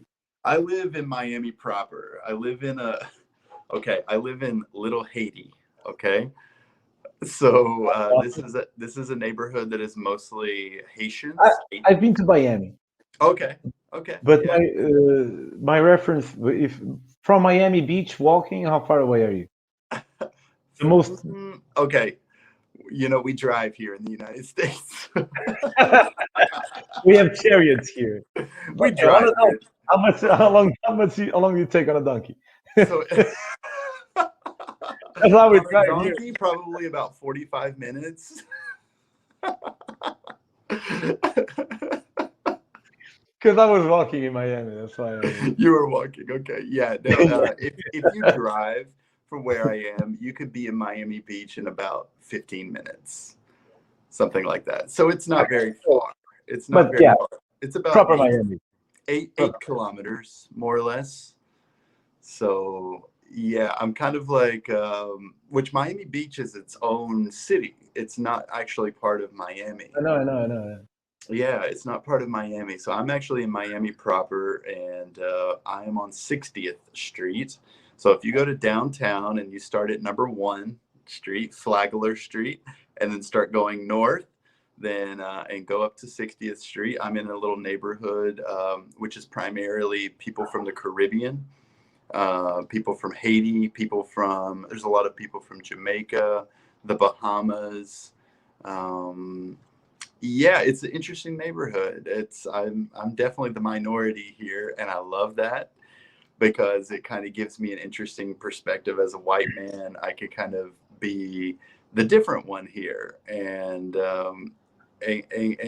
kind of like put myself into a little subculture where my views, my background is not the norm, and it's a challenge, to kind of um, to kind of adapt to that. And where I work, I'm working on a book right now about, traveling in South America and traveling or being stuck rather in Cusco. I wasn't really traveling when coronavirus hit.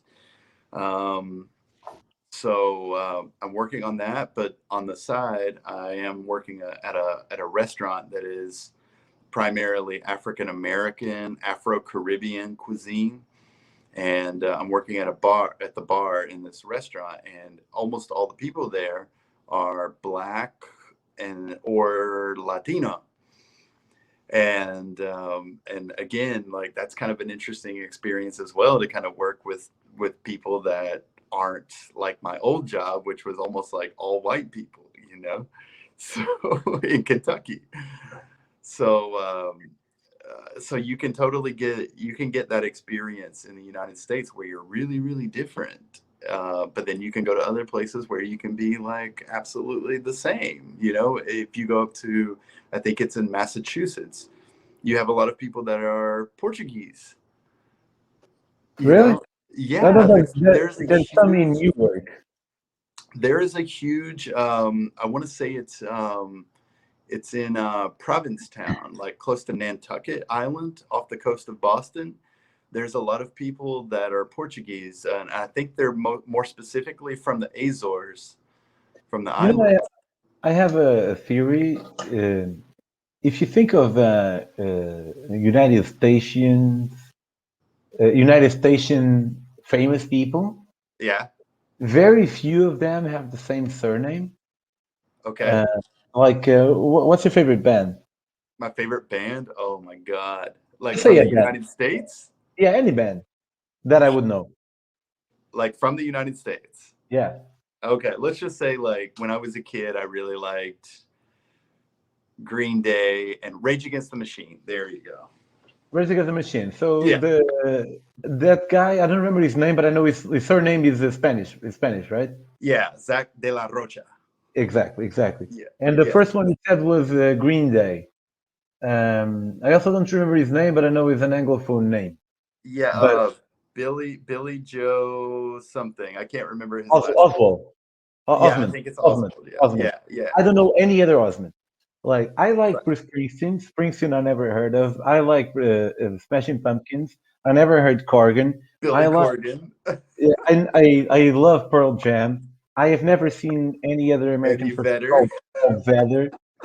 And whereas so in Portugal, for example, if you have like a few surnames, and Uh-huh. that's because we didn't really have an immigration as you did. So, for example, Springsteen. By the way, I read his autobiography, and it's fucking amazing. It's one of my little heroes. Is Bruce. Yeah. You got to go to New Jersey then. Yeah, I've been to New Jersey, but I didn't think of going to. Okay. He's from Freehold, New Jersey, Okay. and I've been there, but I didn't think to go. But before you, when we were talking about Miami, I was there in New Year's Eve from 2017 to 2018. Okay. And I went to this little page on Facebook because I was like, fuck, man, in Miami, everything is so expensive. Where am I going to stay? I needed to be there to do a layover on my way to Panama. Uh-huh. But since I was going to be in Miami to do a layover, I might as well stay a week and get to know the place. But Sure. everything was really expensive. So I was like, I wonder if there are some Portuguese people in Miami. So I Okay. went on Facebook and I wrote Portugueses in Miami. And there was a page. It had only like 135 followers. Okay.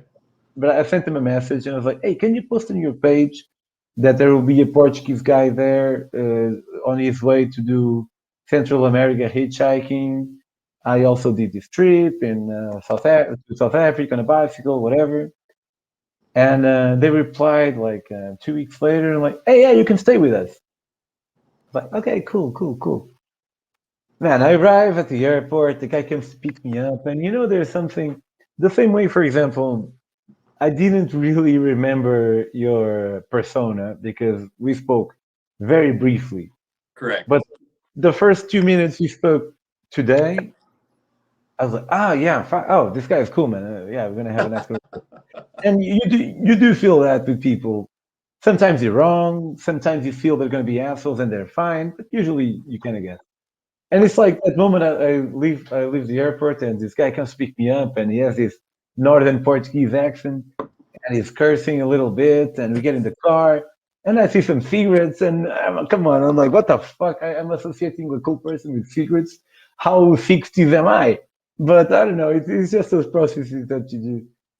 And they were fucking cool. They hosted me there for a week. Okay. I learned a lot about Miami. Like they were telling me this thing that I thought was awesome. They were like, "Oh no," I was like, "What? Why do you have holes on the wall outside? We were in a balcony." And they Okay. were like, "Oh, that's to protect the window when the hurricane season comes." You see? Yeah. And I was like, "What you mean?" And he's like, "Oh no, when we have on the news that there's a hurricane, usually it's because it's really big, but smaller hurricanes are it's a thing." And they're telling me that when there's a hurricane, that is probably going to be fine, but there's an alert, and they gather in the same house, and the kids know that they won't have school the next day. And she was telling me that really, my Kylan, my kid, the other day he came and he was like, "Hurricane season!" The kid was happy. Yeah, I mean, it's like, in other parts of the United States, it's like when the snow is coming. The snow is coming. There's going to be no school. Down Exactly. Yeah, here, yeah, it's it's kind of the same thing. hurricanes, man. But what was cool for me was I remember being there was a free bus or yeah, it was a bus like a quaint bus. Hmm. It was maybe like a short distance bus, but it was free. And I'm there, and like everybody's greeting each other, and it seems way nicer than I expected. Hmm. Interesting. Because people, I don't know if you share this notion or not, and your opinion will be more valid than mine because you live there. But I thought people were really intertwined, like not nice to me, but regularly nice. Not Okay. like not like the most hospitable people in the world, not that, but I'm in Sure. the bus and I see people greeting each other, and I love the bilingual part of it. I heard as much Spanish as I heard English. Oh, yeah. Yes. If you're here and you don't speak Spanish, you can be lost sometimes. Yeah. No, for me, knowing Spanish, like it's a major benefit. Nobody expects it because like I look very, very like not from here at all. And so people are like pleasantly surprised when I speak Spanish. And it tends to like ingratiate me just a little bit with those people. Like, oh, this gringo, he knows Spanish. Okay, well that's cool. That's automatically like, I can break down that wall and like start to talk to people here from Miami because Miami here, like Miami people, they tend to be a little bit like distrustful. La gente es muy desconfiada, and I think Okay. that might come from like Latin It's funny you America. said that in Spanish because when you said distrustful, I was like, I wasn't sure what you meant, and somehow Just you picked it up and you said, yeah, "Okay, cool." desconfiada, Okay, desconfiada. Yeah. So, but once you kind of like speak Spanish or something like that and talk to them, especially if you're someone like me that's from a different place, like from Kentucky or something like that, they're like, "Oh wow, okay, that's different. That's interesting." So that helps a little bit. I think that's one reason why I really like Miami is because I've always, ever since the first time I came here in what 2000 and like 11 or 12 or something like that, like 10 years ago, it's something that's always like helped me here in this city, and I've always had a positive experience each time that I come to the city, and that's why I in the end moved here, instead of going to like New York or somewhere else. um, but you chose Miami and you went to Miami. yeah, it was like a month and a half ago I decided I You actually didn't. took, It didn't yeah. choose you. You didn't get a job offer that you weren't expecting. You chose Miami. No, not at all. I came here because, well, I went to Philadelphia for a few days because I had never been to Philadelphia. And then I was driving back to Kentucky and it was just so cold. Everything was so cold, man. And I was just like, "Oh my God. I just want." I drove through Kentucky. Oh, you did? What's the main city in Kentucky?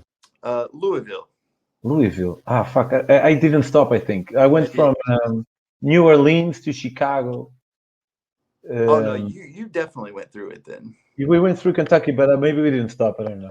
Yeah, you went through Louisville then. You had to have gone through it. If you're going from New Orleans to Chicago, because yeah, it's only like On four. the most natural road, like on the Yeah, most. because Louisville it's on Interstate. That would be Interstate 65. It's the Highway 65 that goes up to Chicago, and yeah, you have to go through Louisville. Oh, It's almost my. It's funny. My wife is commenting saying because this is not live, but I posted it if in case any I one of got my friends wants to join. I And got my you. wife is saying that we had lunch in Kentucky, Yes. but Oh, uh, good, good, I good, good. don't know where. But Yeah. anyway, it's cold. So you got there and it was cold, Yeah, and it was just too cold. And then, so when I came here 10 years ago, I was couch surfing. I was hitchhiking from Kentucky down to here because I'd never been here before. And then, so I got on couch surfing, and then I was in Central Florida in Lake Okeechobee, no, where no, wait, like you skipped the whole journey. sorry. You skipped the whole journey. You said I hitchhiked from Kentucky to Miami, and then I couch surfed in Miami. You neglected to say a little bit about how Well, that there was trip. nothing that happened really, man. Like, so No, you this just I'm hitchhiked every day, like, and then nothing happened. Well, this was years ago, and then so I couch surfed with this guy here in Miami, and it just ended up being a really really cool experience. And because honestly, I didn't think that I would like Miami. I'm kind of like an adventurous guy. I like the countryside. I like the mountains. Uh, and I'm not really about like the high fashion or anything like that, or trying to look too cool, which in Miami you have a lot of that. I was really really judging Miami from what I saw on television and movies. And that wasn't fair. I got here and I couch surfed with this guy. Also, his name is Eric, and then we just Very became. important thing. Yeah, right. It's a great name, great name. And If he wasn't Eric, I would be in LA now. But his name right. was Well, Eric. like when I got to his house, man, it was just like I got to his apartment, and it was just like all this like funk music and like hip hop, and there was just like people coming in and out of his house, and they were all very creative. They were artists. They were, they did like graphic design, and they just had like a really really really awesome vibe about them, a really positive energy.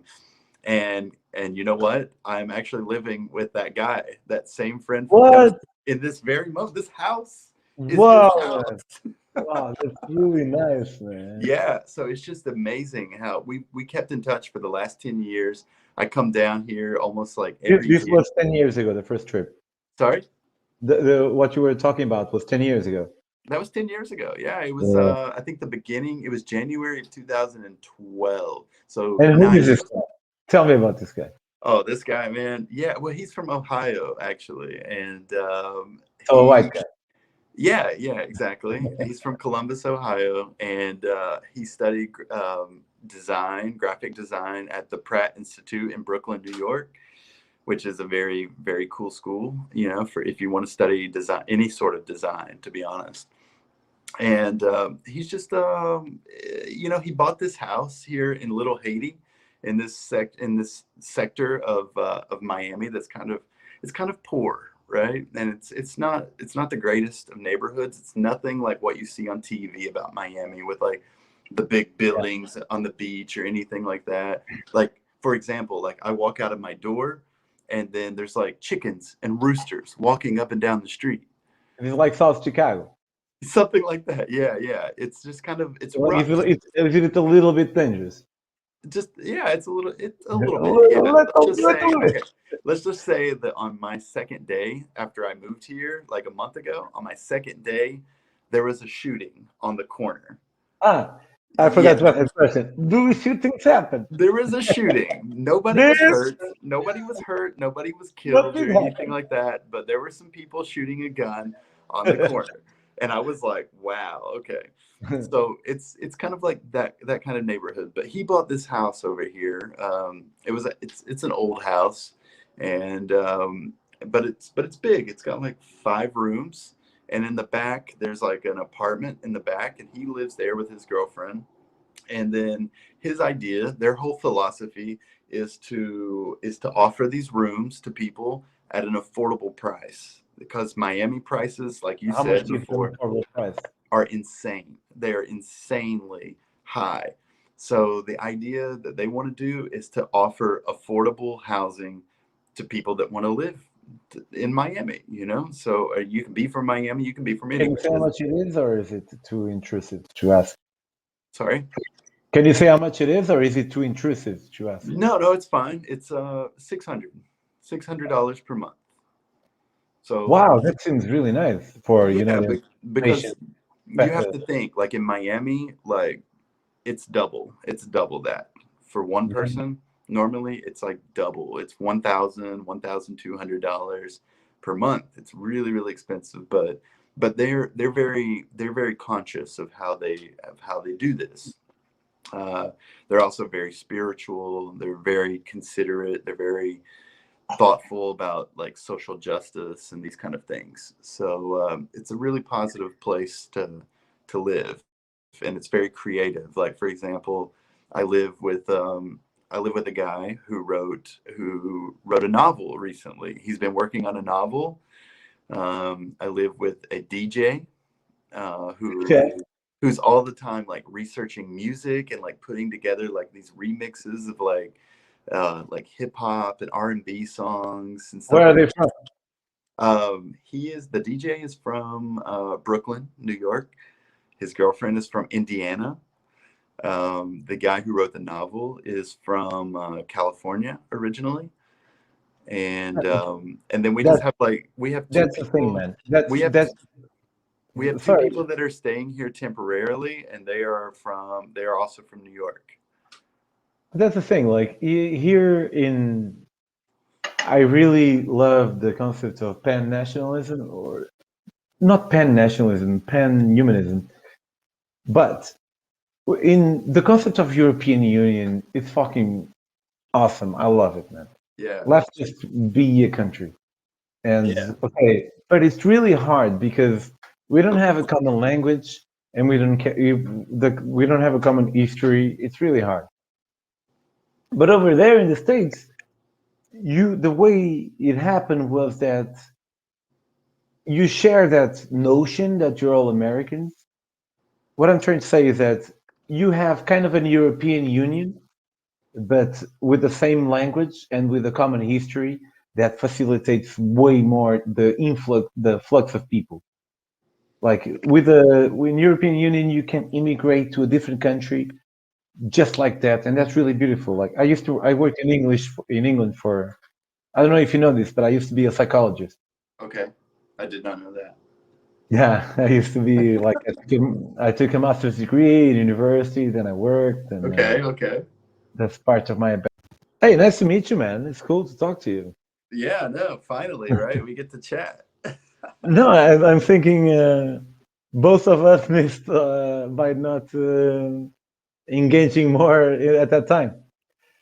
Yeah, no, it was unfortunate. Yeah, because like when I saw you with like the backpack and stuff, I was like, "Ah, this is my guy. I know, for sure." So I'm glad that I got your contact information at that moment, and But keep up with.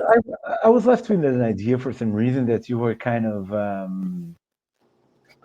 like you were gonna write an article, but you Yeah, look but you you know look what happened with more. that? I lost all the material. I went there and I got all this great material, man, and I ended up getting robbed, and I lost everything that I had written about it, man. It sucked. So I was like, "Fuck it, just it's gone." But what I was gonna say was that I thought you were more formal. Oh no, Not that you nah, were dude. formal, but I don't know.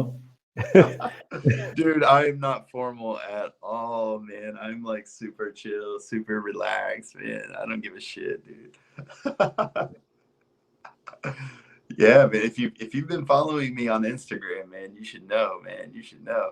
Dude, I do follow you. Like when I was asking what your Instagram was, I went to see it, and but the thing is that Instagram always provides me the same because, for example, my Instagram stories that the little circles on top, Yeah, it's- I always get the same because it's the ones that I see. So it's not random. It's because of the algorithm. right. Like I follow you, and I've been following you probably for a while, but I have never seen you on my feed Hmm. because Instagram selects what I like sometimes. Right, right, So I see 25 people. right. Yeah, it's the same. It's the same with me, man. Yeah, it's. I'm sure that I'm missing out on some people that I follow or that follow me back and stuff like that. I'm sure I'm missing out on some cool people, but Dude, we're living through a very interesting time. Like, I have a good friend from this. He lives in this town where I'm living now.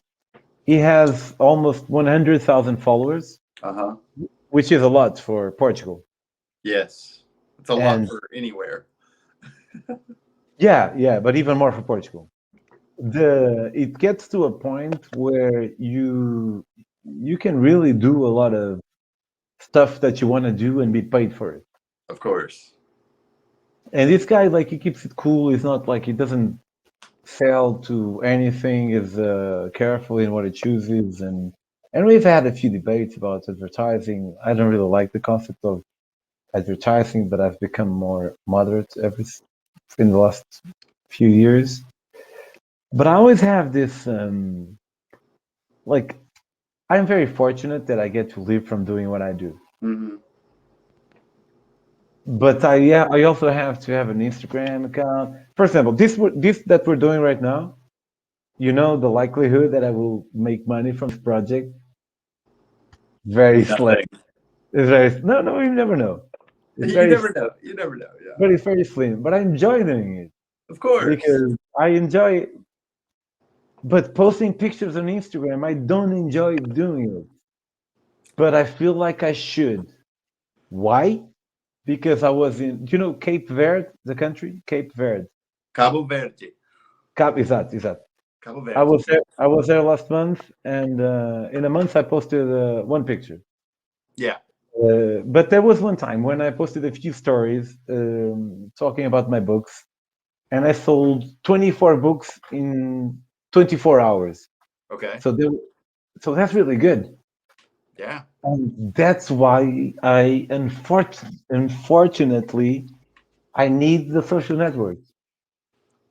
I understand this, man, because I mentioned to you the reason why I kind of started this last trip in Latin America was because of a friend of mine who's a travel writer. He also does the Instagram stuff. He's from Argentina, and he came and visited me in Kentucky, and he was kind of like we met kind of like you and I met, sort of. like we didn't really get to like hang out a lot. We were couch surfing in the same house in Ecuador, and yeah, and you know, he was just traveling around. He had written a book, and and I knew who he was because at that time, this was in 2011, we both kind of belonged to a hitchhiking forum, which maybe you know, digihitch.com. I do not. You don't remember this? Okay, it doesn't exist anymore because the guy who was operating it died. But I knew him Sorry. because of that, because he always posted on that, and he would post his articles, and they were in Spanish. And you know, I was kind of learning Spanish, so I like to practice by reading his articles sometimes. And then all of a sudden, I'm staying in this place in Baños de Agua Santa in Ecuador. And he walks in with his girlfriend. And I was like, oh man, I recognize you from DigiHitch. And he was like, oh shit, yeah, okay, cool. And so we just like kept in You touch over. recognize it? So what was DigiHitch like a It was social a network for hitchhikers? it was a forum where people would kind of like share information about hitchhiking and How vagabonding. would you recognize him? Because they would have profile pictures?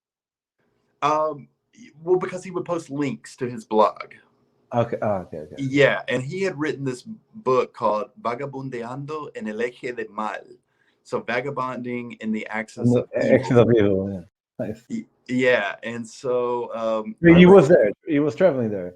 Yeah, and then he was doing a trip in South America, and he ended up writing a book about South America called Caminos Invisibles, Invisible Roads, or yeah.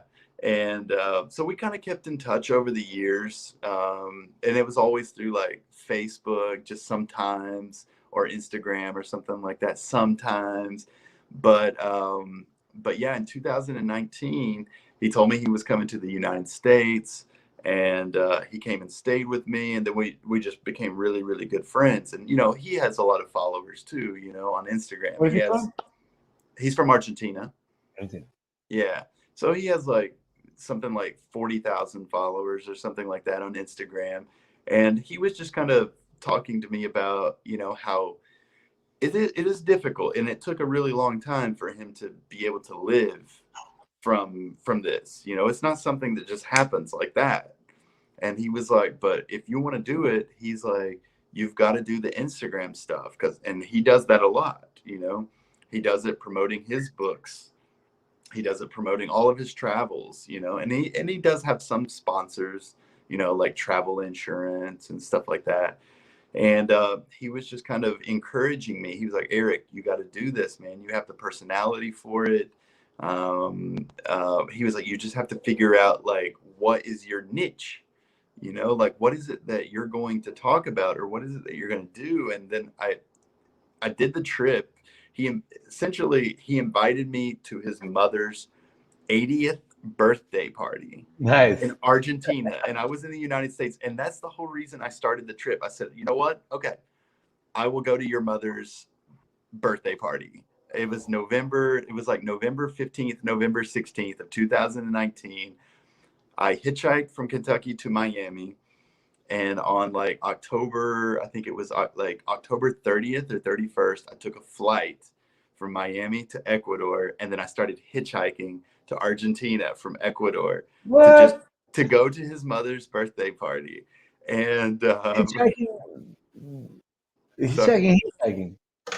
yeah, I just started hitchhiking, and then I ended up getting to Argentina, and I spent some time with him, and that's when I kind So of you discovered. hitchhiked most of the way. Yeah, I had to take one flight because I ended up getting robbed in Peru. And so I lost a lot of stuff. I lost a lot of clothes. So I ended up taking a flight from the north of Chile down to the city of Temuco, where I used to live. I used to live in Temuco, Chile, teaching English years and years and years ago. Okay. So I hitchhiked down there, and I had a lot of friends there. So I bought all these clothes that I needed, and then I lost my computer too. My computer was stolen. So, and that's what I was writing. I was writing on my computer, but then after that, I said, I'm not going to buy a new computer. I'm just going to do it old school. So I started writing in a notebook. you know. So and then it was about that time when I was hitchhiking, when I hitchhiked to see him, I started doing everything in Spanish. And then, you know, he was posting stuff with me like, oh, this is my gringo friend from the United States who is visiting me here in Argentina. And then so naturally, like, a lot of his followers started following me, and it just became like a really cool little community. And it was like, okay, what I got to do is just do it all in Spanish. That's my niche. I'm the gringo who speaks Yeah, Spanish and does this stuff, and there's a little bit of a philosophy behind it, you know. There's also like, it's really cool that somebody from the United States is taking the time to do these things in Spanish, and to tell these stories about things that happen in Chile, in Argentina, in Bolivia, Peru, you know. So yeah, I don't have 100,000 followers, no, yeah, but it's really it's a niche that I wouldn't think of because it's because I'm not you. But yeah, it makes perfect sense, man. yeah, you know, and honestly, you know, I'm working on this book, and I think I'm only going to write this book in Spanish. I don't think that I'm going to do it in English. Hey, okay. You can I give you some advice? Sure, yeah, go ahead. So I write books Yeah, and I write them in my own language. I've yeah, translated one, uh-huh. and I will love you. I will send it to you for free. If you In send me, English? yeah, I have a translation. Okay, okay, okay, cool. Yeah, Yeah, yeah. great. I translated it, and my mother reviewed it. My Oh, mother is an wonderful. English teacher, Good. and I had the help of another guy.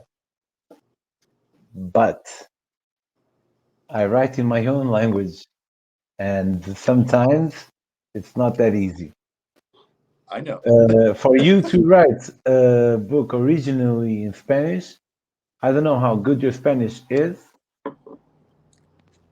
but yeah, I guess like if the people that follow you because you're el gringo, no el gringo, El edit de la gente. el de la gente, perhaps they will not care so much if you make some mistakes in grammar. Well, here's the So thing. I take back everything that I said. Perhaps, yeah, it makes sense. Well, here's the thing is that I'm writing it in English, okay? I'm writing it first in English because I definitely, that's where my mind goes first, of course. I am writing it in English, but I don't think that I will ever really put it out to the public in English. Okay. I will do my own translation in Spanish, and I know enough people that, you know, for example, my friend from Argentina, who will help make sure that this book makes sense in Spanish, and I'm just like really kind of, you know, the term grassroots. Like I like to Yes, it be took me I a like long time to understand that concept, but I do now. It's a, yeah, it's like not very capitalized, like a unified, like a very roots says everything. yeah, it's really just kind of being down on the ground with the people, and selling my book like through kind of unconventional means, instead Bro, of going instead of going through your typical like publisher and all that stuff. It's really just going to be me traveling around selling this book. And I can perhaps I might change your life right now. please do, as long as it's for the better. Do you know how I managed to live from my books? How? Okay. No, really, this is I don't know. Maybe you have a different culture, but I'll tell you this. I took a master's degree in psychology, as I told you before, Uh-huh. and the last time that I worked as a psychologist was 7 years ago. Okay. So, as per usual, I'll tell this story in a very roundabout way. Okay. All right. I've always liked writing. Ever since I was in primary school, when the teacher told us to do a composição, I would, I was like, yeah, yeah, please, yeah. I mean, it's very nice to have a task of writing something up. Yeah, I love that. And this evolved and then it stagnated until when I was in the ninth grade. There was so at ninth grade I'm like 13, and there was this teacher that said a Portuguese teacher. Bear in mind that Portuguese was my language, so Portuguese teacher Yeah. that said, oh, "Well, you write a poem for all the students." And I wrote a poem, and I really enjoyed it, and I picked up that passion that I thought that I had, and I realized that my dream was to be a writer because I Yeah. really enjoyed writing for free. I really enjoyed it. But then I realized also that as I grew older, and I was like 13, I realized that people always also, I felt like they like to talk to me, and I like to talk to them. So maybe I Hmm. could be a psychologist. That was my safe bet, psychology, because I wanted to be a writer. But who the fuck gets to live their dream, right? No one. Right. No one. I thought. So I went to my second training in psychology, and I took psychology in Coimbra. Have you ever come here to Portugal? I've been to Portugal. Okay, I will ask you about it later. After. I take the degree in psychology. I go to Norway to do a 6 month internship, and then I go to England. But I'm a bit lost now because I talked to you. I forgot the train of thought. Maybe because I'm high. Sorry. You're too high, my man. You're too high, No, bro. sorry. If you remind me of the train of thought, I will get there. I shouldn't have. I was getting. I'm sure I was getting somewhere. Yes. I love it. I love it. Well, what was it? Come on, please remind me. I don't even know, bro. I'm a little bit tipsy right now. Ah, shit, You man. were gonna change my life about you were Oh, changing. okay. Got it.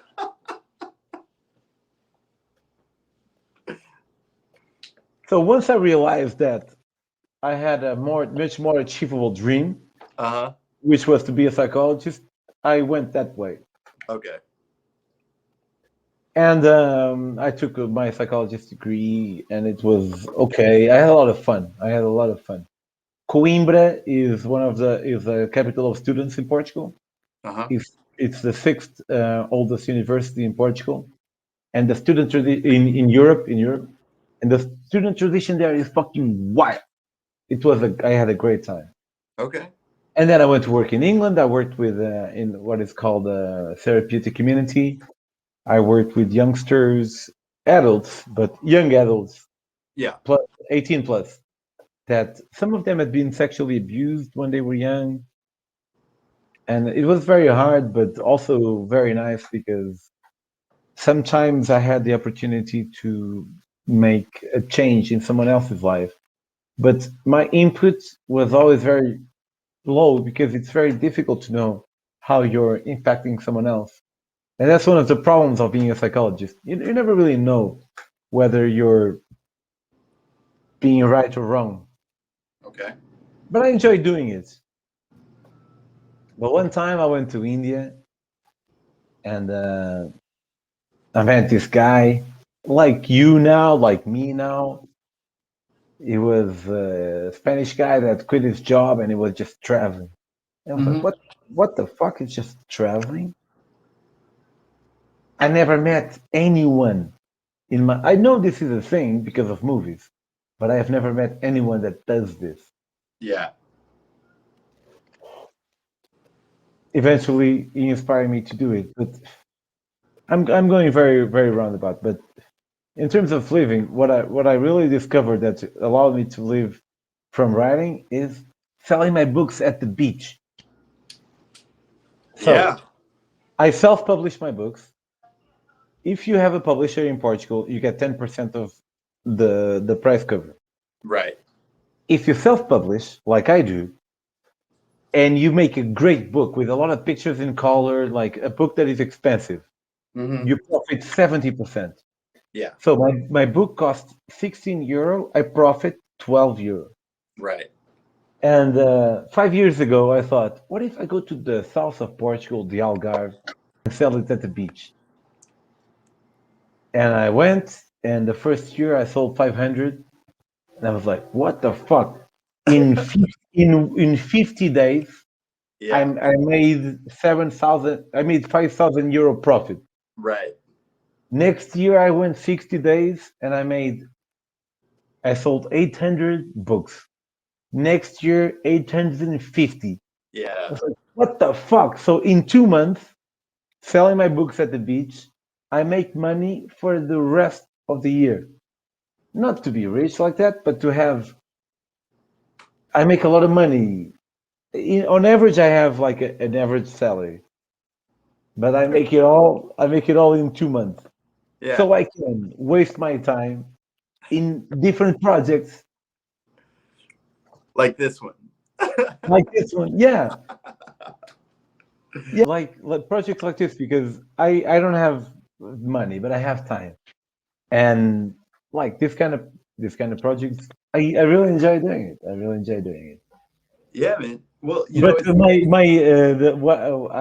I was going to change your life by telling you, dude, try to do a self-publishing book and go to the beach and approach people one by one and tell your story. You will, you would like. I was very surprised.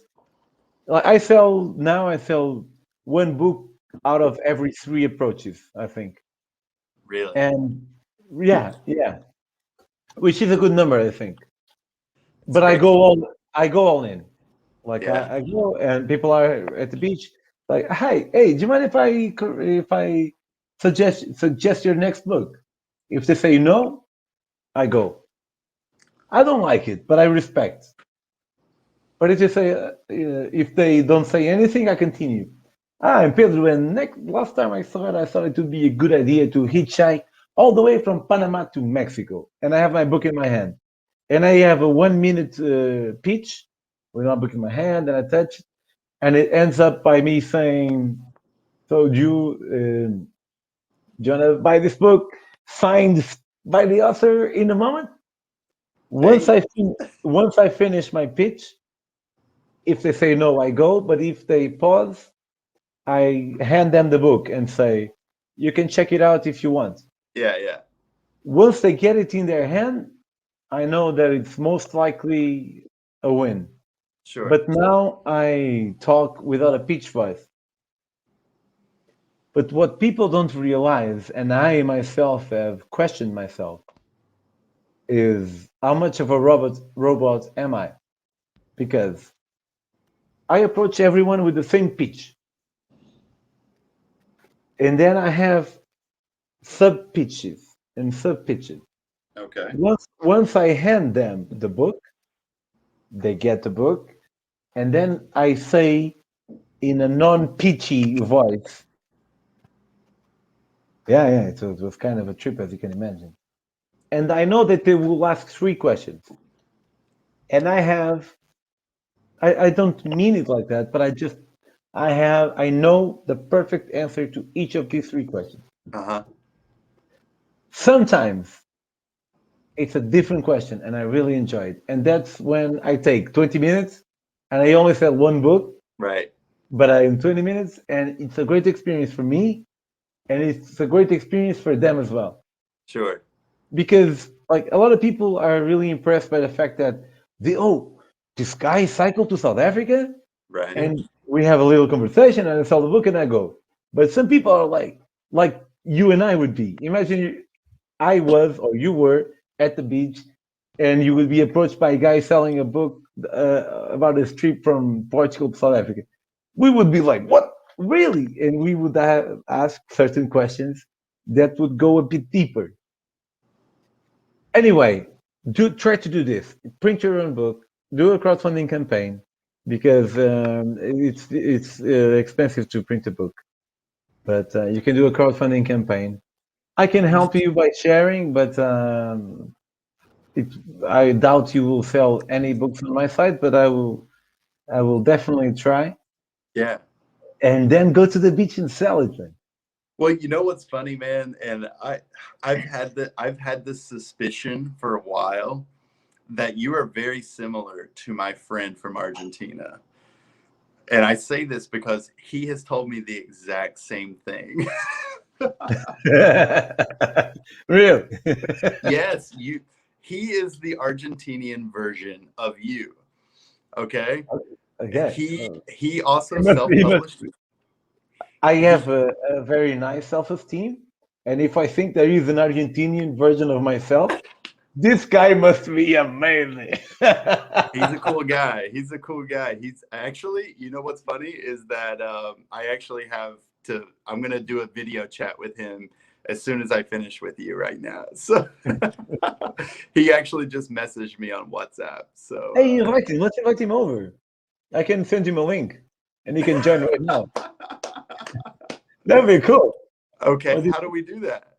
I will invite you. I will send you a link, Okay. and you send this link to your friend on WhatsApp or Messenger. It doesn't matter. Here, send it to me, and then I will send it to him. And I'm sending it to you on Messenger. It's the same that I sent before. Okay, I'm gonna close out for a second. I'm not going anywhere, anyone. I'm not going. Oh, he's here? Yeah. Hey, Fernando. Juan Pablo. Hey. Hey. How are you guys? Are we talking English or in Spanish? We have to speak in English. Whatever you like. We can, yeah. All right. All right, Pedro, I'm going to introduce you to Juan Pablo. Juan Pablo, this is Pedro. Hola, Pedro. But, maybe I think it's good if Eric here says why we thought of you now. Yeah. He mentioned you. So what's funny? So Boludo, we were just talking about I was talking about writing my book and self-publishing it. And then he started telling me about how his book, he started going to the beaches and selling his books. And he said, this is going to change your life. This is going to change your life, man. You're going to go to the beach and you can sell your books. And I said, this advice sounds like advice that I've received from some other person. And it will change your life. So tell us about your experience selling your books on the beach, my friend. I will tell you. It changed my life forever in the way that I realized that first I have Boludo. I'm from Portugal, just so you know what I'm talking about. Okay. So in the south of Portugal, there's an area called Algarve, and it's very touristic, and it's very nice to go there. And what's the name? Algarve. Yeah.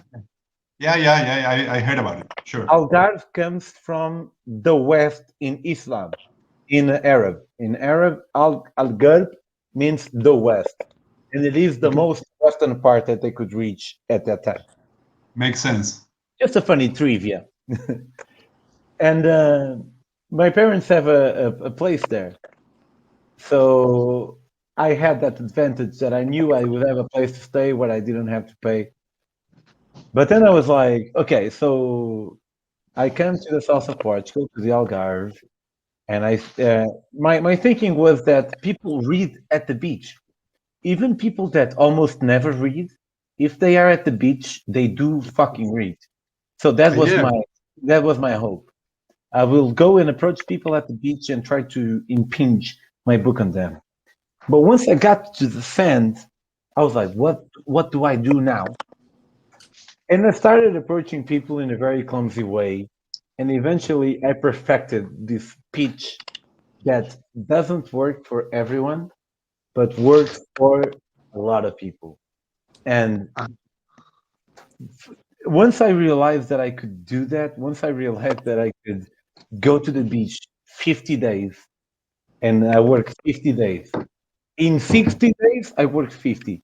Boom, boom, boom, boom. And I sell and I sell and I approach and I approach and I approach. And at the end of these 50 days, I have made worse for €1,000 per month profit, like a salary. Like Sure, it is. And for in sure. Portugal, that's really good. I was like, fuck! I felt like I was free for 5 minutes. But then I Yeah, realized that nobody is ever free. I know. Yeah, it's a fucking freedom, sense of freedom, man. Happened to me when I realized like the same fact that that I could make a salary just by selling the books out there. But do you write books? Yeah, What about travel books, travel stories. travel? Yeah, like myself. Sorry. Like myself. All right. Okay. So I started this like 20 years ago, and no, yeah, kind of, yeah, like 20 years ago, but then like more seriously like in 2005. So that's like 15 years. And I depending on the place I was selling them either on the beach or in bars. I mean, depending on, like in my home city, it's like a touristic city. I'm by the sea, so the first thing I did was selling them on the beach, like you said. And people I know you're from Argentina, but I don't know where in Argentina. So I'm in Mar del Plata. Mar del Plata is like 400 kilometers south of Buenos Aires. So if you look at the map, it has like a womb, and that's like Buenos Aires province. And it's famous for beach tourism, I suppose. Yeah, the city is like famous for 100%. beach Yeah. tourism. It is. It's like the fucking everyone comes here like in January. It's like the Miami of surfing. Argentina. Nightlife. It's a really nice place to be in the summer, man. You really It's would great. like to stay. I love You love you love that. So I tried that on the beach, and I have the same feeling as you, Pedro, about my fucking freedom becoming aware of that, and that kind of like actually gave me a lot of hope that I would be able to travel around the world, making my salary, my income on the way, and it did on the way. And then I did it a lot in Southeast Asia. I did it a lot. Was good as well. And now I sell them on the internet. I don't sell them anymore in person, in physically in person. But I sell like paper books, but from my website, and I ship them. But I did it like for 10 years or something like that. Are you like a celebrity in Argentina? A travel celebrity? A what? A travel celebrity? I guess so. Yeah. He is the quintessential travel guru of Argentina, man. Quintessential is a very strong word. He is. I mentioned earlier that when we were talking about, so I was telling Pedro earlier how you came to Kentucky, and then you're the one who kind of pushed me to do what I'm doing, This is a guy. Great. To do what I'm doing. I'm the one to blame now. I'm the one to blame. You're the one to blame. You created this monster, brother. So, and I was just saying how you wrote the book, Vagabundeando en el Eje de Mal. Now, I didn't really talk much about the book or anything, but the guy you hitchhiked from, you were living in Ireland, right?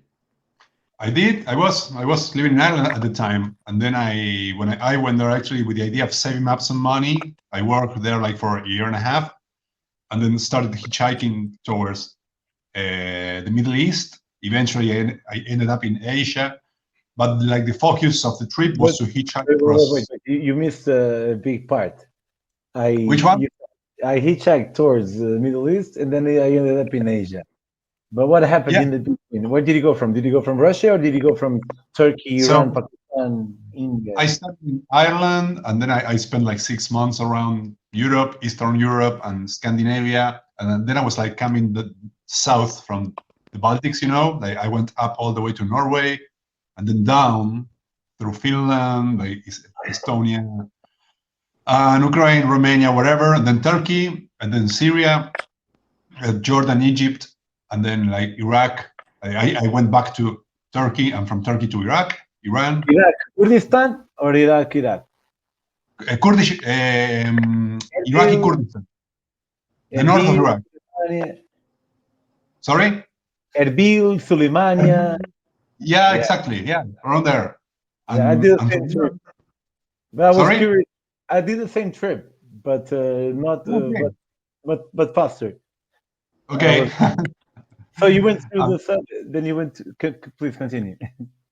and then I went like from Iraq to Iran, Afghanistan, Iran. Then I crossed Afghanistan from west, Afghanistan.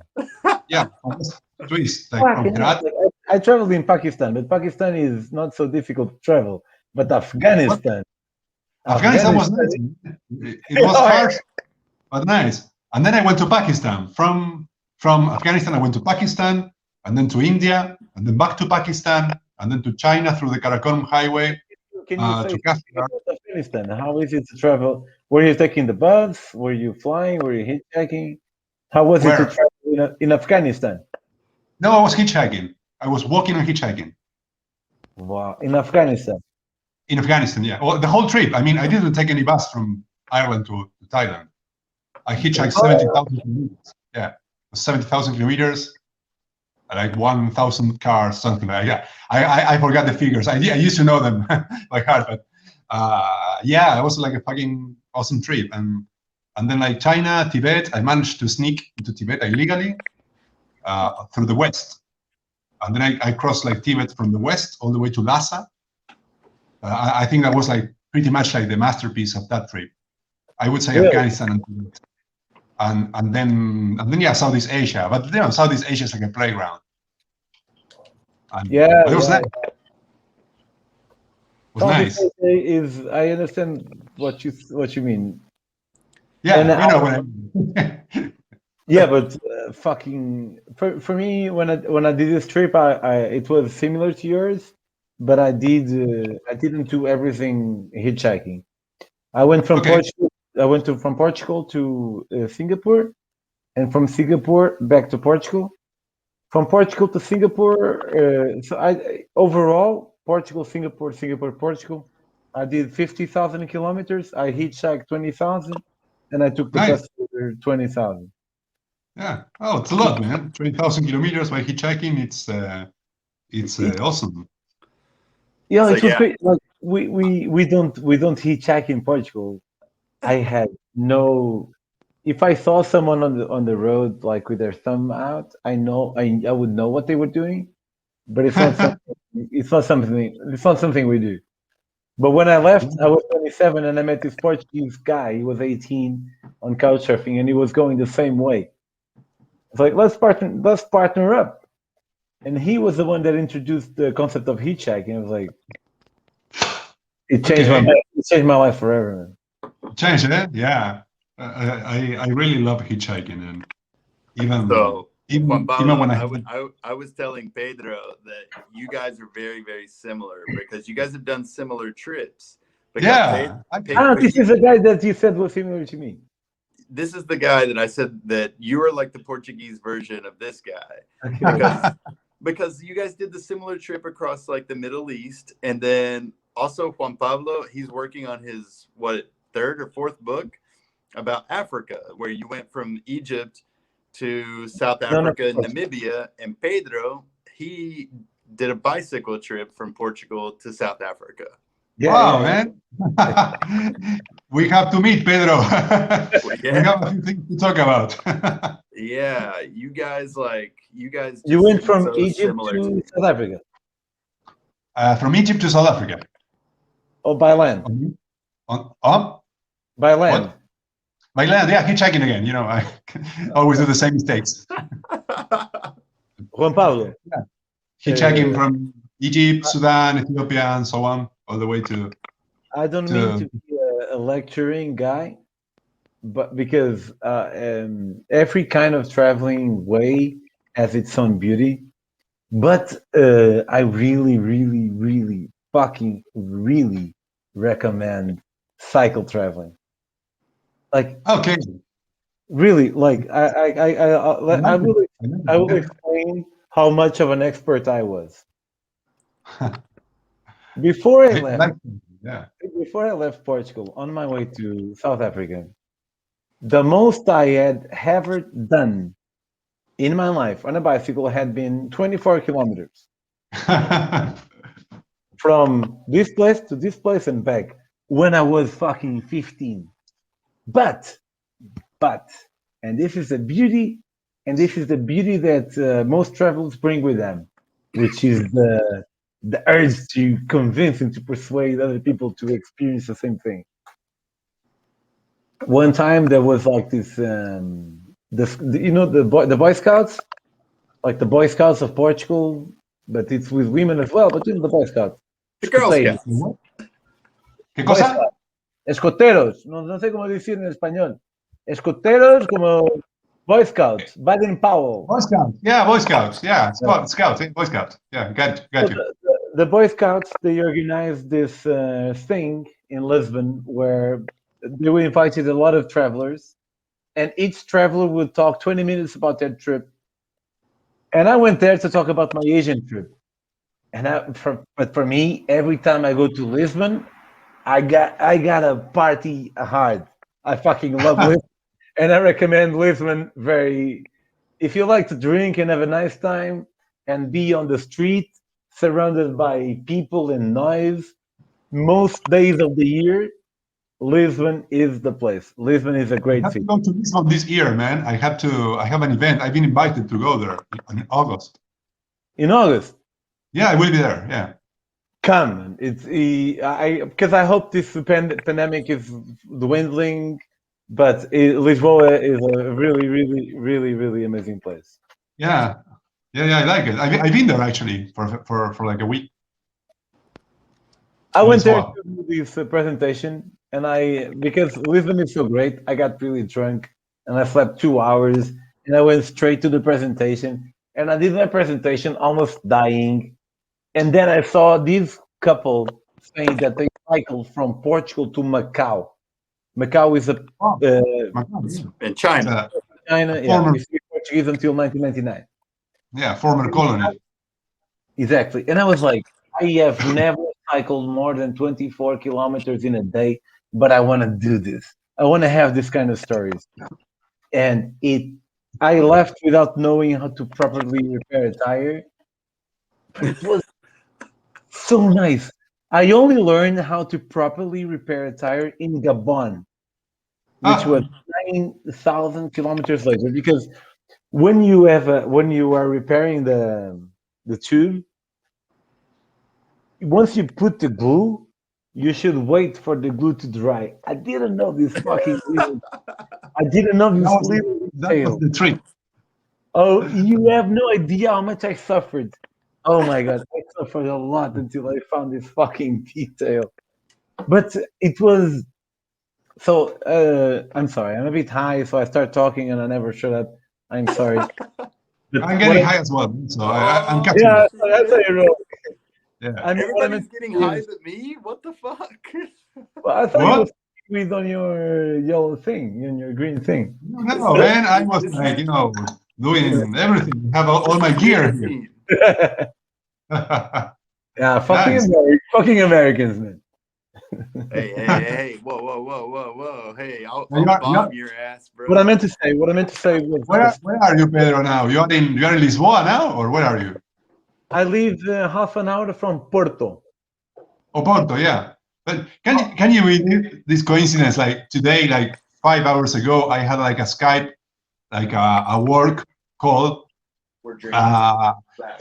with a guy from Lisboa again. So it's the second time in the same day I'm having a video conference with a Portuguese guy. Because That's the literal meaning of coincidence. It's like two incidents happening at the same time, more or less. yeah. Are you the kind of people that attach? And I'm asking this seriously now because I'm curious. And I don't know. And I only met Eric today as well. I've met him personally, but not really. But do you guys believe that coincidence have a meaning, or do you believe that there's no intrinsic meaning to anything, and we just go as it is? You go first, man. You go first. I can go first, no problem. I believe, and I could be wrong, but I believe that there's no intrinsic meaning to any of this that we are experiencing right now. But But I also believe that we have the opportunity to find whatever meaning we can, whatever meaning we can while we are here alive. And different people find their meaning in different ways. That's how religions were born, right? Yes, but my meaning is very basic. Because if it's too complex, then it could be like kind of religious, kind of orchestrated. My meaning is positive personal interactions. Positive personal interactions. Not any, as we all know, because the three of us travel a lot and whatever, and we all know that to own something doesn't really mean anything. But do we really know that? Do we really know that? Yeah, who knows? I mean, my vision on it is that, there is no intrinsic meaning in two things, coincidence as we call it, but at the same time, it mixes up in my mind with something I kind of learned in Africa, or some ideas. Is that like these guys in Africa, from the moment they are born, they know to which tribe they belong, and that's their whole mindset about it. In the group that you are born, that determines everything to you. It determines whatever you're going to believe in, who are you going to marry, and what's your activity going to be. And we don't have like fucking tribes here, but we have the choice to find our own tribe, like to invent it. They don't do that. We can invent it, and you can find your tribe through a hashtag in Instagram or. Well, yeah, but you're introducing a certain relativity of the term of tribe, because in the literal tribe, ethnographically, but a tribe as people who share a philosophical tribe. Philosophical, yeah, an approach to life. They share certain codes, way of speaking, even dressing. We're talking about the punks or the and the means. Yeah, you're right, and the means to get there. So eventually, I think that we tend to gather with people that have the same vibe about life. So that's how I ran. How do you say? Me topé. When we met I stumbled upon this guy. Eric, in a couch surfing house in Ecuador, and certainly that's a place where someone like me and Eric can meet. In a couch surfing place.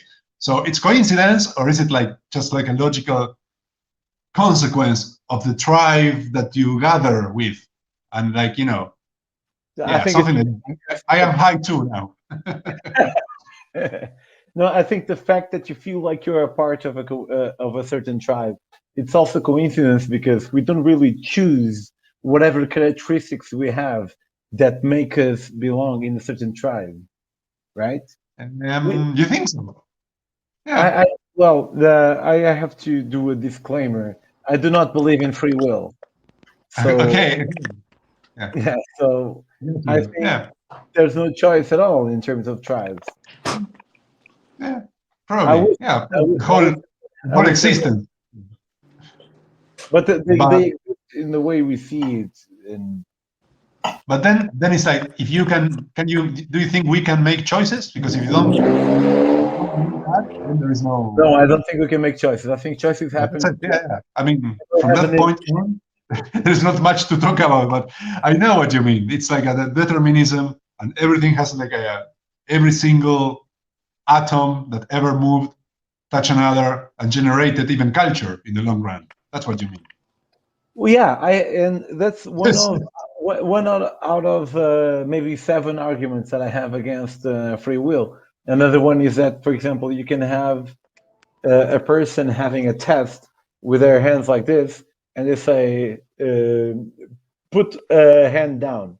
And before they put a hand down, sometimes with the prediction of 7 seconds, the brain knows before the person knows which hand they're going to put on. And it's fucking crazy, man. And I believe in free will so nothing that I'm even bored of the conversation. So we can talk about something else. Yeah. Sorry, I didn't mean to sound like a snob. But you asked first. I'm sorry. You started it, Pedro. You started it, bro. Huh? I started. Well, I'm gonna make the free choice of getting some more wine, man. Oh yeah, join the club. Join the club right here. I have vino. Yes. I've got some Australian Shiraz right here. You know, it's 1 a.m. here. And this is a Bravío, a Malbec. What is it? A Malbec? Malbec wine? Yeah. Just native wine. ¿Y tú, Pedro, qué estás tomando? Well, I'm having some wine. Pero vino de Portugal. Sí, porque él es argentino, sí. Sí, estoy bebiendo vino de Portugal porque Portugal no tiene muchas cosas buenas, pero una cosa que tiene buena es el vino. Entonces, una persona puede comprar una botella como esta, que me costó como €1.89. Wow. Como, y te lo garanto que no va a ganar ningún premio ni nada, pero es buena. Bueno, Sí, bueno, Pedro, te gano. Yo pagué por esta botella con la devaluación argentina. Esto es el país más barato del mundo. Esta botella, que es un Malbec barato, pero hay más baratos. O sea, hay vinos más malos, hay vinos mucho más baratos. Es un vino, está ok, es decente. Y lo pagué, a ver, 165 pesos. Lo pagué €1. €1 lo pagué. Okay. Menos €1, ¿no? Bueno, esta botella ahora, de vino que viene de Australia me costó como $6. Ah, bueno. Y es como el vino más económico de acá de Estados Unidos. Ustedes inventaron el libre mercado y todo eso, bueno. Ahora tienen que pagar por los recursos del sur. When I was in England, I remember I worked in England. I was telling Eric, American Eric, the other day that the other minute, I used to be a psychologist. Another similarity. Wow. You used to be a psychologist. I studied psychology, but I never finished my studies, but I did. And then I also worked in England, man. I worked in Northern Ireland. Okay, I worked in Birmingham. What did you do in Northern Ireland? What is it? What did you do in Northern Ireland? I was doing shit jobs just to save money to travel, and that was in year 2003, many years ago. And actually, I worked in a cheese factory. I was like a line operator. Yeah, and I was working with a lot of Portuguese people, man. All the guys in the factory were Portuguese, you know. Hey, I want to ask you a boring question. It's boring for you, but it's not boring for me. In the last week, I became vegan, and in the last 3 years, I've been a vegetarian. I don't know where you are in this, but whatever you are, I would like to hear yourself explaining. I'm not. I hope I'm not a vegan that judges other people or whatever. But at the same time, I'm really curious to hear the excuses people have to eating meat. I don't think people have excuses. People just love to eat meat here. I'm talking on behalf of my culture, not on behalf of myself. But it's an excuse. The excuse is my personal taste is more important than life. That's the excuse. Probably because we have the best meat in the world, you know. So that's a good. Well, yeah. I do have that idea, but I don't know if are you a vegetarian? No, I'm not. But you understand my point? Like, I don't understand Bueno, how. Show us your friend. I was, my girlfriend was entering the house. Sorry, what did you ask? I was asking about this. Perhaps it's a boring topic. I'm sorry. The excuses. Yeah, the excuse was eating meat. No, man, it's like people here don't have the feeling something wrong. I mean, just like a few people. I mean, there's a lot of vegetarian people here, yeah. But if you go like to the more popular sector of society, people don't even bother. Actually, people want to eat as much as they can. I But have a different question. I'm going to ask you this question. Would you prefer that a Chinese person died or your mom? what is it? One Chinese person dies or your mother? I would prefer people to stop having fucking babies. But from this question, which one would you prefer? Any of them is fine. Hey, I would rather a Chinese person die than my mother. How about 10 Chinese person? 10 Chinese people. What? He said that he would rather a Chinese person died. By Chinese, I mean someone on the other side of the world. Nothing against the Chinese in particular, of course. Yeah. I just want this to be clear. I personally would rather someone that I don't know die than my mother. Yes. 10 of them. 10 of them. 10 of them. 10 of them. Yeah. Sure. Yeah. How about 1,555 people that you don't know? Or 1 million? Maybe 1 million. I mean, there's a lot of people that are eating away the Amazons. Of course, it would be a good opportunity for mankind. My question is obvious at this point. And my question is, we are all so self-centered, it's fucking crazy. But how self-centered are we? How many people would we kill to save our mother? Because all of them. Yeah. No, I have a friend. I've been asking this question for almost a decade. I'm a bit strange. I'm sorry. I'm a bit strange. I ask strange questions. Oh, fuck it.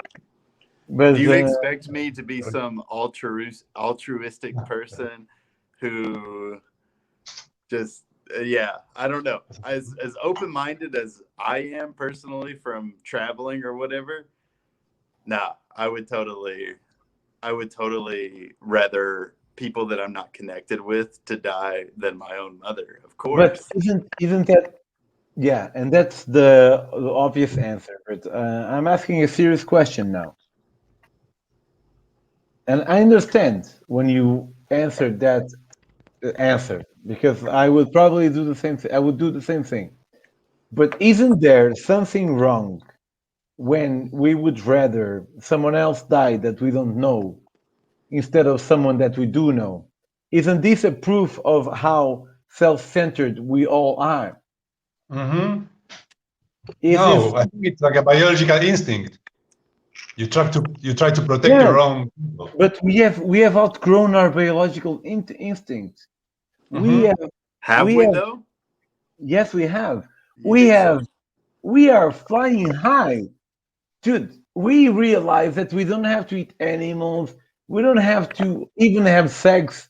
You can jerk off into a tube, and that tube can go into another tube that will then go into a vagina that will make a person.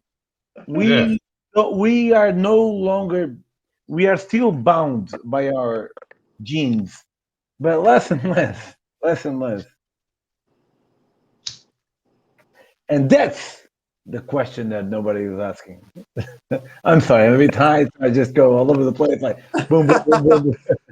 Is this how all of your interviews go, Pedro? Like you just it starts out like serious, talking about like traveling and like serious issues, and then it just gets like super fucking No, stoner. actually, we've been talking for 3 hours, and my longest show had been for 1 hour and a half. But Bro, it's because you're with El Eric de la Gente, man. That's because you're with. and I have an idea, which is the name of this show is called Desassossego. Maybe it doesn't mean anything in Spanish. Desassossego means restlessness. Yeah, Restlessness. And yeah, I got the word here. desassossego. And I Desassossego. and I really enjoy the opportunity to talk to people about random shit that can be deep. So yeah, once I realized that you were deep, Eric, I was like, yeah, let's keep going deeper. Fuck it. We've been talking for 3 hours. I don't care. I went downstairs to warn my wife. Hey, I'm really enjoying talking to this guy, so I don't know when I'm coming to bed. And I'm drinking vino, and you invited a friend. And I was like, Salud. Salud. Salud por las nuevas amistades. Ahí vamos.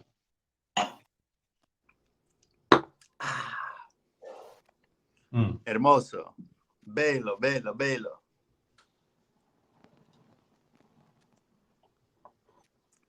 Se eu bebo mais vinho, eu vou a começar a falar em português. sim, eu penso que tu já estás a falar em português, porque dizes vou em vez de voi, e isso. Oh man, oh man, oh man. Eric, tell me. That was my question from the start, but then the conversation took its own way. But I was really interested to know about what you did when you were doing social work with refugees. Were you a social worker, or were you doing social work? Yeah, man. I was never doing any social work, no? I was. Ah, okay. He's asking to you. He's Yeah, asking. I'm asking to him specifically. Yeah, man, that was kind of my job. I never studied social work, but honestly, like, okay, so when I met Juan Pablo in 2011 11.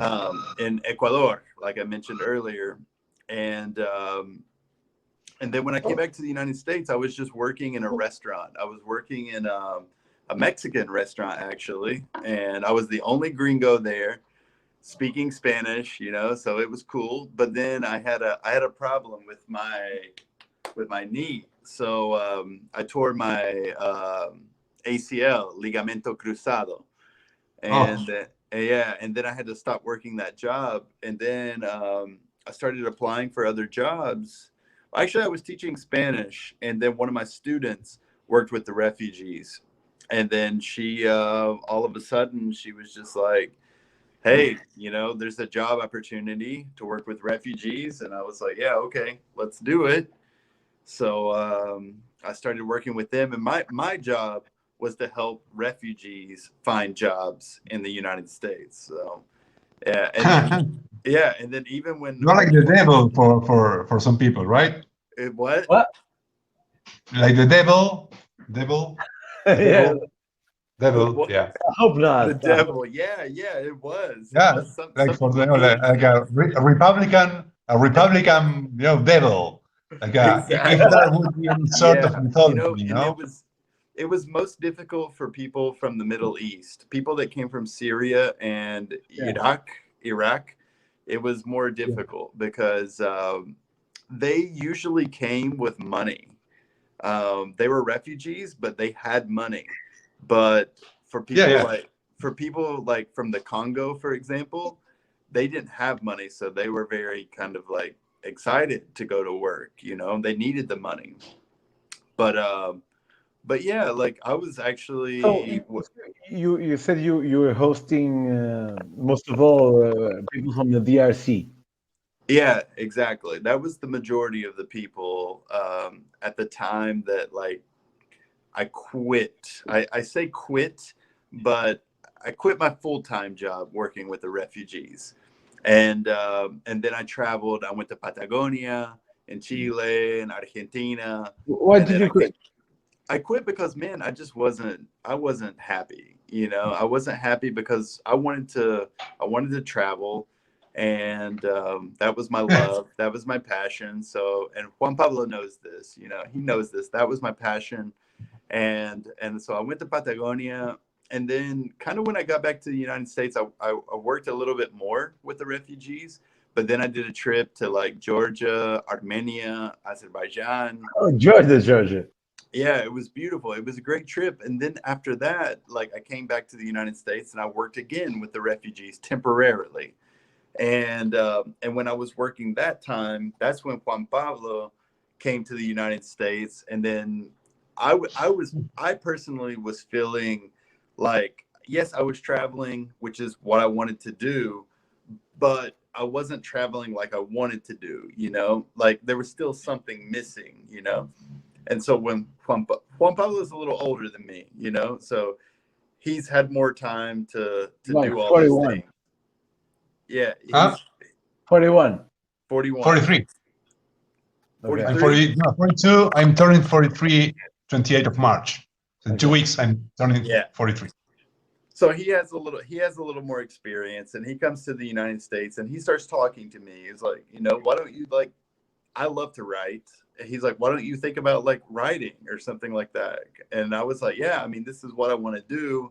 So he's kind of like my coach, you know, for these 2 weeks, you know, Yeah. for these two Well, weeks, he is like and you, Diego you are my Maradona. shaman, because Yeah, Yeah, I oh, was that's terribly, really nice, man. I was terribly messed up in a relationship. I was like, I arrived to his home broken, man. I was like, you know, like really in a bad moment of my life, you know. So the relationship, I had just like split after 9 years. After 9 fucking long years, I was like splitting right at the time.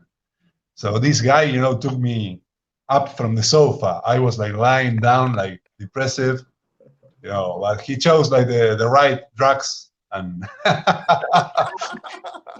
Okay. and some concerts, man. There were like 2 great concerts going on in Kentucky. No, like I was like, for people when they think about healing, they think about, you know, northern India, Bangkok, and stuff like that. And I think about, you know, Kentucky was like a healing place. So So in yeah, reverse, it was a we very were like like it was a reciprocally, mutual you know, relationship, man. It was a mutual relationship because like yeah, you helped me in many ways to kind of discover what I want to do going yeah, forward, like with traveling and writing. And then I was also like helping you because I had also gotten out of a relationship like, you know, like maybe yeah. like a few months before that.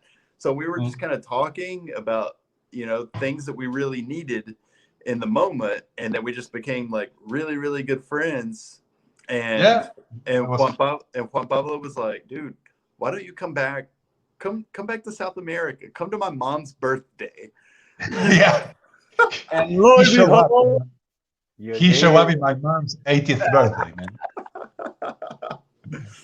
And then I ended up getting stuck in Peru because of coronavirus. So it Dios was such a mío. great idea. A wonderful idea. Wonderful. Oh, we had a good time here, man. When you came to Mar del Plata and I was renting that place in the center. Yeah. Yeah, man. It was unexpected because like, yeah, That was like, you know, Mar del Plata is it's cool. Like a lot of people go there, but it's kind of like a touristy city, right? yeah, it And is.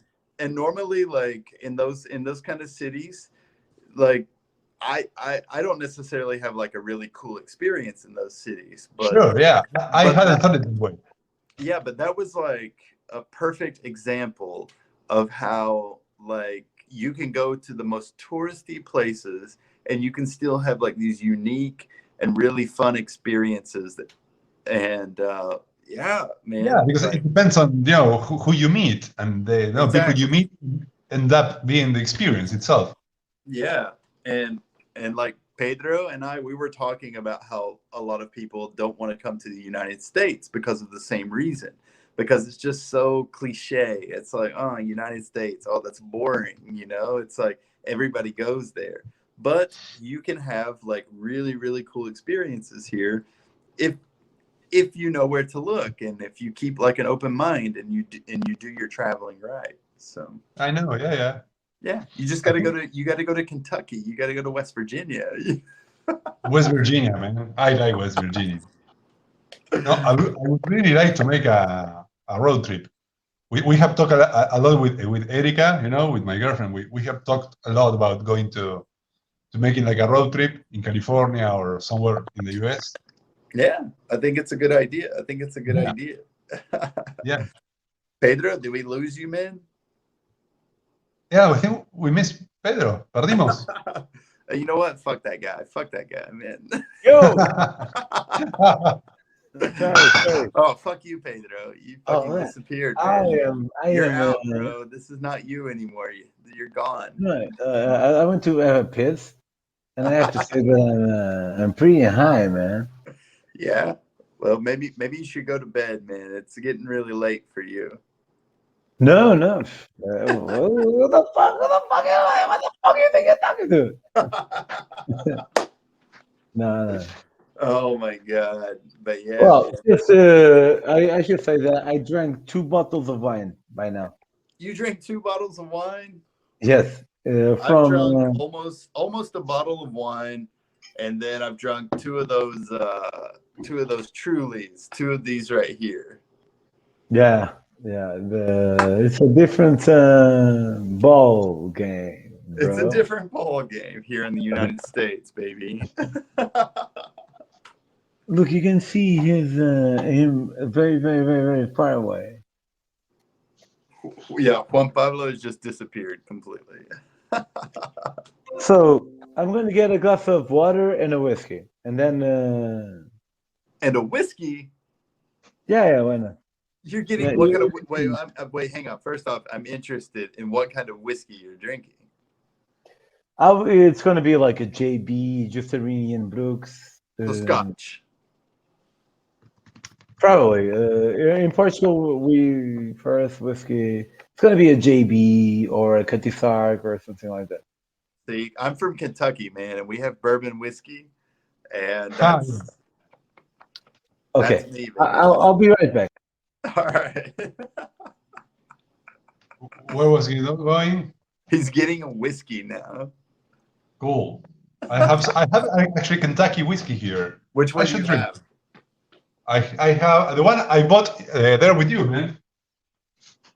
Which one did you buy? I don't even remember. Was it Bullet?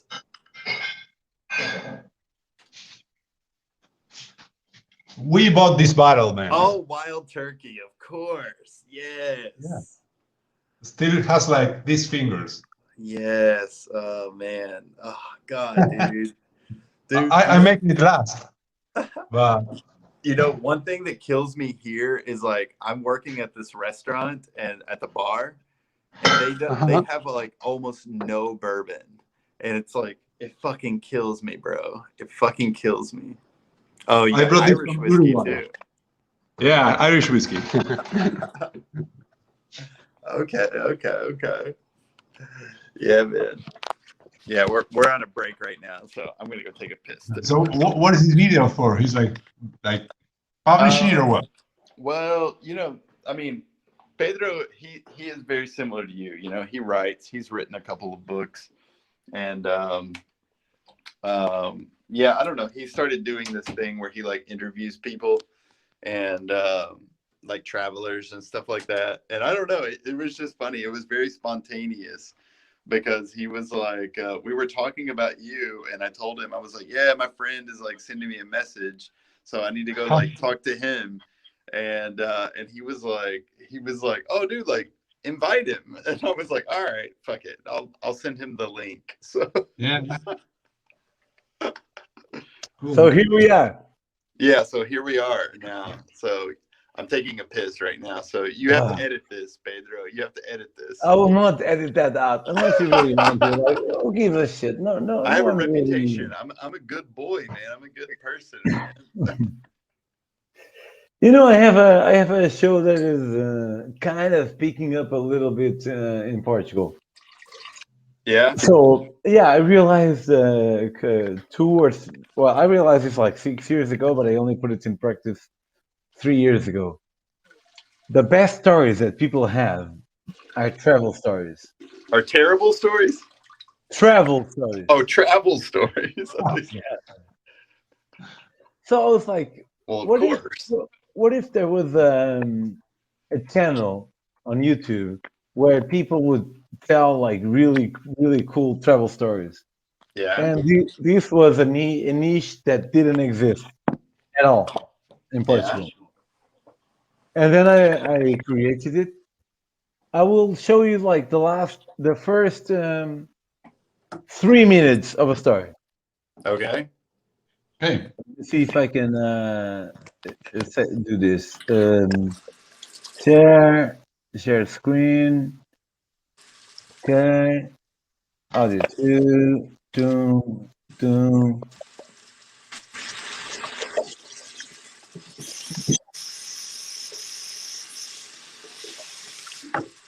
What the fuck is that sound? Are you? Yeah, I took a piss. I gotta wash my hands, bro. Can you see? Can you see the subtitles? Wait. E então, pronto, fez o que uma pessoa faz. Começou a caminhar sempre em frente, no meio da montanha, quase se perdeu. E acabou por encontrar os Wait, no, not like this.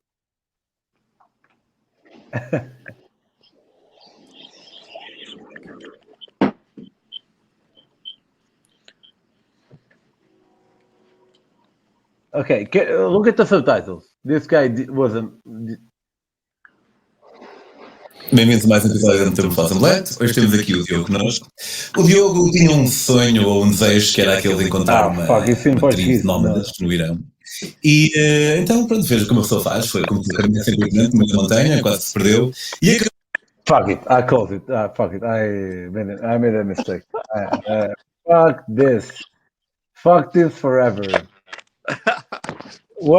So this guy, he was in Iran and he knew there were nomads, and he went to a mountain and people told him the nomads are over there, and for a day and a half he walked. Of course, he slept in the middle, but for a day and a half he walked on a straight line into the mountains. Okay. And then he found this group.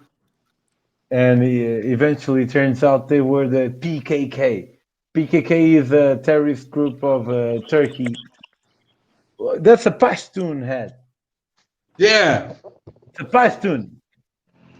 It's my weed hat. It's a Pashtun. It's a Pashtun hat. Yeah, it's a pacol. A pacol. Pacol. So what you do in Argentina now? Work. Well, I'm doing many things, but basically just working on a book project. On a book project. Yeah. On a book project. I'm building a house. I'm writing a book, and I'm starting a relationship. Yeah, I hear some bullshit. I hear a little bit of bullshit. Because as a person that likes to write books, I can tell when somebody is talking bullshit. And I think you are postponing your book writing. Oh yeah, sure. Yeah.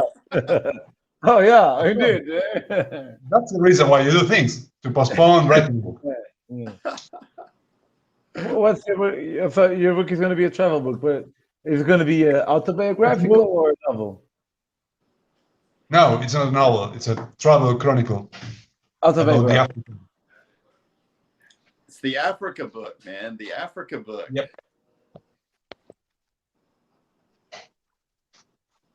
Autobiographical. It's autobiographical, yeah, sure. I was like 15 months in Africa, hitchhiking Cairo to Cape Town. So that's the book about that trip. How much have you written this far? But I should have started it before, but it's like I came back from Africa. I split from my previous relationship, so then that was when I went to Kentucky and that's so on. But Eric said, and then I came back here, resettled in my city. So a lot of shit happened in my life between my trip to Africa. Fucking blah. Yeah, I'm sure a lot of shit happened. Ice cream is great, man. Ice cream Strawberry. happened. Hey, today ice cream happened, bro. I know. You gotta do. You gotta do. Yeah. Stop procrastinating, motherfucker. Stop procrastinating, motherfucker. I think Yes. he's talking to you, Juan Pablo, but Yeah. Estoy but hablando he should not be contigo, Juan talking to me Pablo. because I'm Porque sí que procrastinating. conozco todas las estrategias que tenemos nosotros. Ah, porque estoy cansado. Oh, porque necesito que mi oficina esté como no sé qué. Cabrón. Para tu gelado, o no sé cómo decir en español, lo escribe tu puto libro, cabrón. Tengo que terminar el libro. I think I do a pretty good impersonation. No, really. Because, it depends on the style that we want to convey. And it depends on who you are as a person, therefore as a writer. But for me personally, I really like my books to be about if somebody is walking and they lift their hand to greet me and they trip only a little bit, they trip and when I see them tripping, this very, very, very natural thing that happens to everyone at any given point. When I see this person doing it, I realize that it's just normal life that happens to everyone else. And it's exactly that kind of non-speciality that I like to convey to my readers. Yeah, but it's, I'm sorry, I'm a bit high and... You fucking stoner. You don't. He was smoking weed too. Juan Pablo. Juan Pablo. I haven't been smoking weed. Yeah. Only the American guy. Fucking Americans, man. Always on the forefront of stuff and then never smoking. I'm just smoking. There's a lot of people buying ebooks, man. What? I just launched an ebook a few days ago. Okay. Yeah, people are mad about it, like because it's so expensive to send the paper book to other countries that a lot of people that used to procrastinate buying my book because it was expensive shipping, and now they're buying the. All right. The ebook. So I'm actually like checking emails coming that people. So I was distracting a bit from the conversation, but I just launched it like yesterday. So how many it's like did a you sell? new baby, like a new baby. How many did you sell? The paper book already sold like 12,000. The paper one. 12,000. 12. That's a lot. 12,000. Okay. Yeah. And the PDF.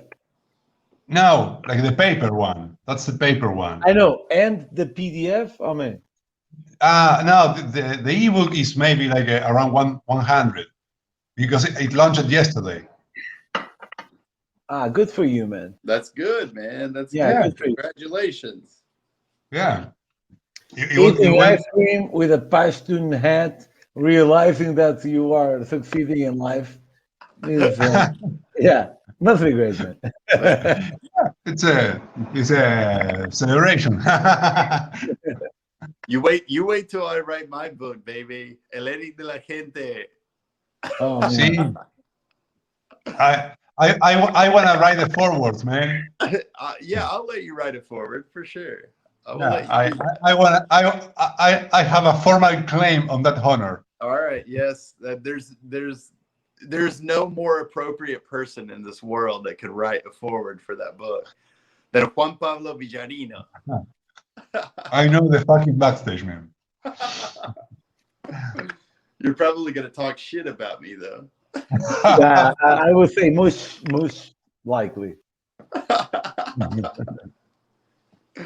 Oh man, you guys are fucking crazy. I'm going hitchhiking tomorrow, man. I'm going to try to hitchhike for the first time in the pandemic. Oh yeah? Good. Yeah. Where are you going to hitchhike to? Tandil. Where? Tandil. Tandil, yeah. You know Tandil? It's like 170 kilometers from here. Yeah. Never heard about it.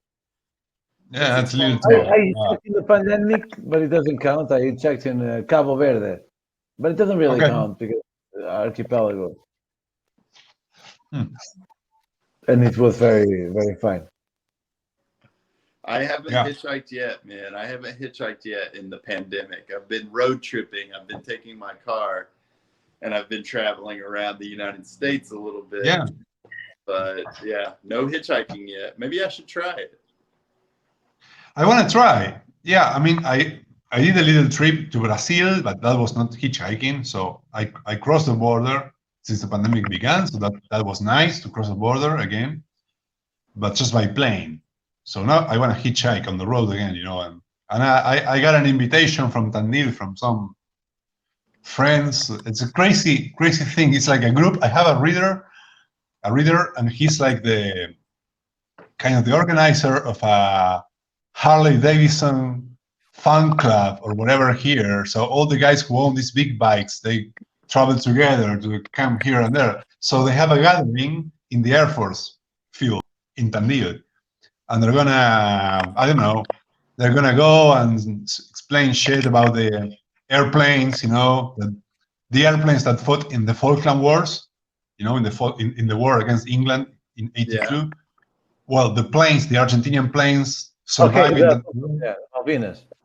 Yeah, they are there, and some of the guys with the bikes, they are former pilots, and they were in the war, so it's going to be like some weird spiritual Harley Davidson Air Force nostalgia or whatever.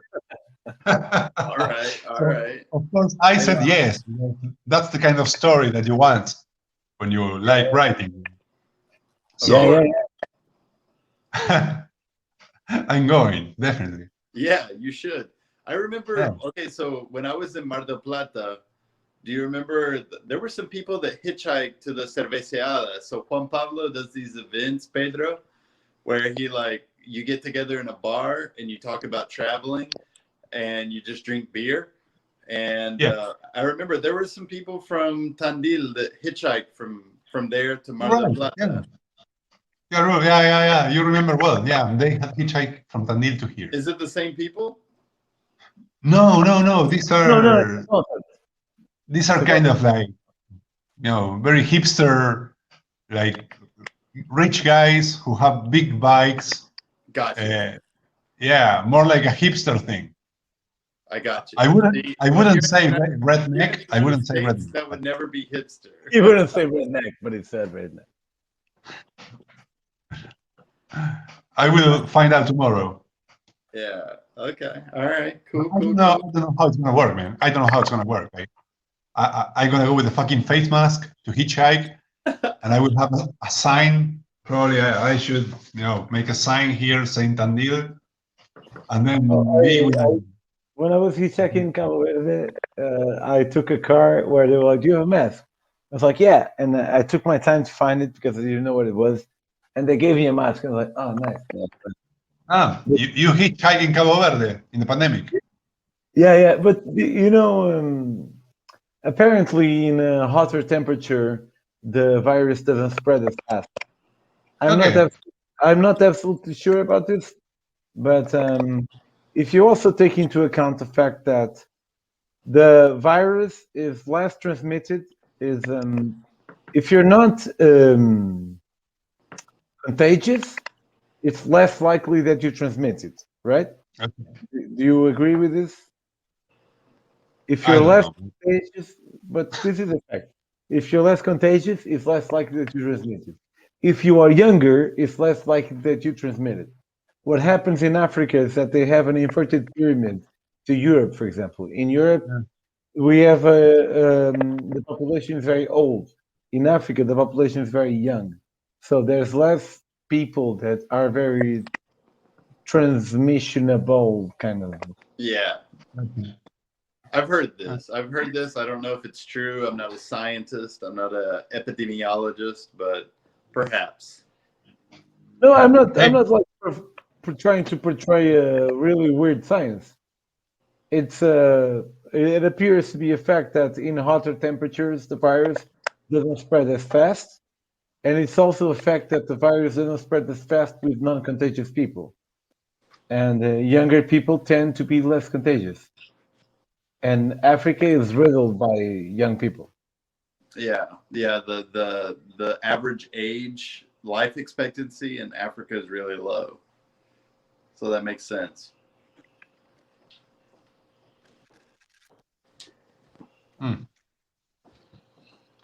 Eric, did you know that Charles Ferlinghetti died? Like Lawrence last week? Ferlinghetti? Yeah. Yeah, I saw something about that. Yeah, man. Yeah. I was like reading on City Light Bookstore Instagram. Yeah, did you cry? No, man, but respect. Yeah. I don't know, man. Yeah, I've been there actually. I've been to City Lights Bookstore. Yeah, 101 years old, man. Like, What can I don't know what you're talking about. This guy, he was like one of the Beat Generation writers in the United States. Like, you know, he was there when like Ginsberg and Kerouac. Yeah, that died last week, and he had a bookstore next to Jack Kerouac Street in Canada. Okay, now this is like in San Francisco. And this guy was a writer, like a poet and editor. Like he opened his own bookstore, but also he managed like his poetry book is like the best-selling poem book ever in America. It's like the only guy who managed like to make like a bestseller out of a poetry book. What, can you tell me the name again so I can write it down? Lawrence Ferlinghetti. Ferlinghetti. Ferlinghetti. It's like an Italian surname. It's like Ferlinghetti. Yeah, well, I will probably. Well, Eric will send it to you through WhatsApp or whatever. Ferlinghetti. Ferlinghetti. Yeah, he died in February. Yeah, he died now. Like. Oh yeah, that's the one I heard about. Yeah, he was like 101 or something. Yeah, he was like a reference, man. Like, it was the only one of them surviving until now. I have something to say. So I took my time to read On the Road, the book by Jack Kerouac, because so I did my first big trip in 2011, the one that I went by land to Singapore and back. And once I came back, I really wanted to read On the Road, the book by Jack Kerouac, but I took my time to read it because I wanted to write my first book first before I read it, because I was so sure that I would be influenced by this guy.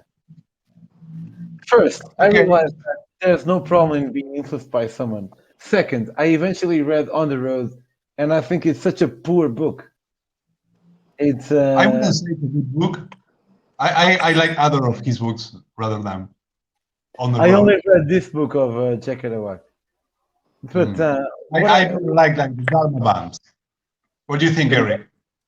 Well, I look at it in like historical context. Okay, I look at it. It's something that happened in the late 1940s after World War II, and he wrote it in the 1950s. And basically, the reason why it's so monumental and why it's so important is because you have a stereotype of American society in the late 1940s and the early 1950s. That everything was perfect. Everything was like these TV shows that existed where it was like the family was perfect. You had your mom and dad living in the American way of life, like the American way of life, and exactly. But then, but what it exposed is that there was a different generation that was being born underneath that blanket of what you saw like in the mass media. A creek in the wall. Yeah. Don't you think that's hindsight bias? Which is you take this piece of art, like this ashtray that happened in that time, and then you decide that this ashtray is beautiful, and then you read reality through the beauty of this ashtray. But what the thing is, I really understand that it was totally new for someone to like Jack Kerouac to do what he did and to write the book that he wrote. I understand the historical context, and it makes me like the endeavor, but it doesn't make me like the book.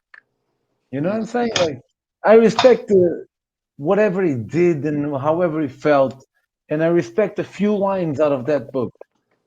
Actually, I respect more than a few lines, but there's a social network called Goodreads where people rate the books that they've read, and in hundreds of books, I only rated 2 books with 1 star, meaning I didn't like it, and one of them is On the Road by Jack. Dude, you're fucked up, dude. You're I didn't fucked like up, it. dude. I didn't like it, man. It's fucked up, yeah.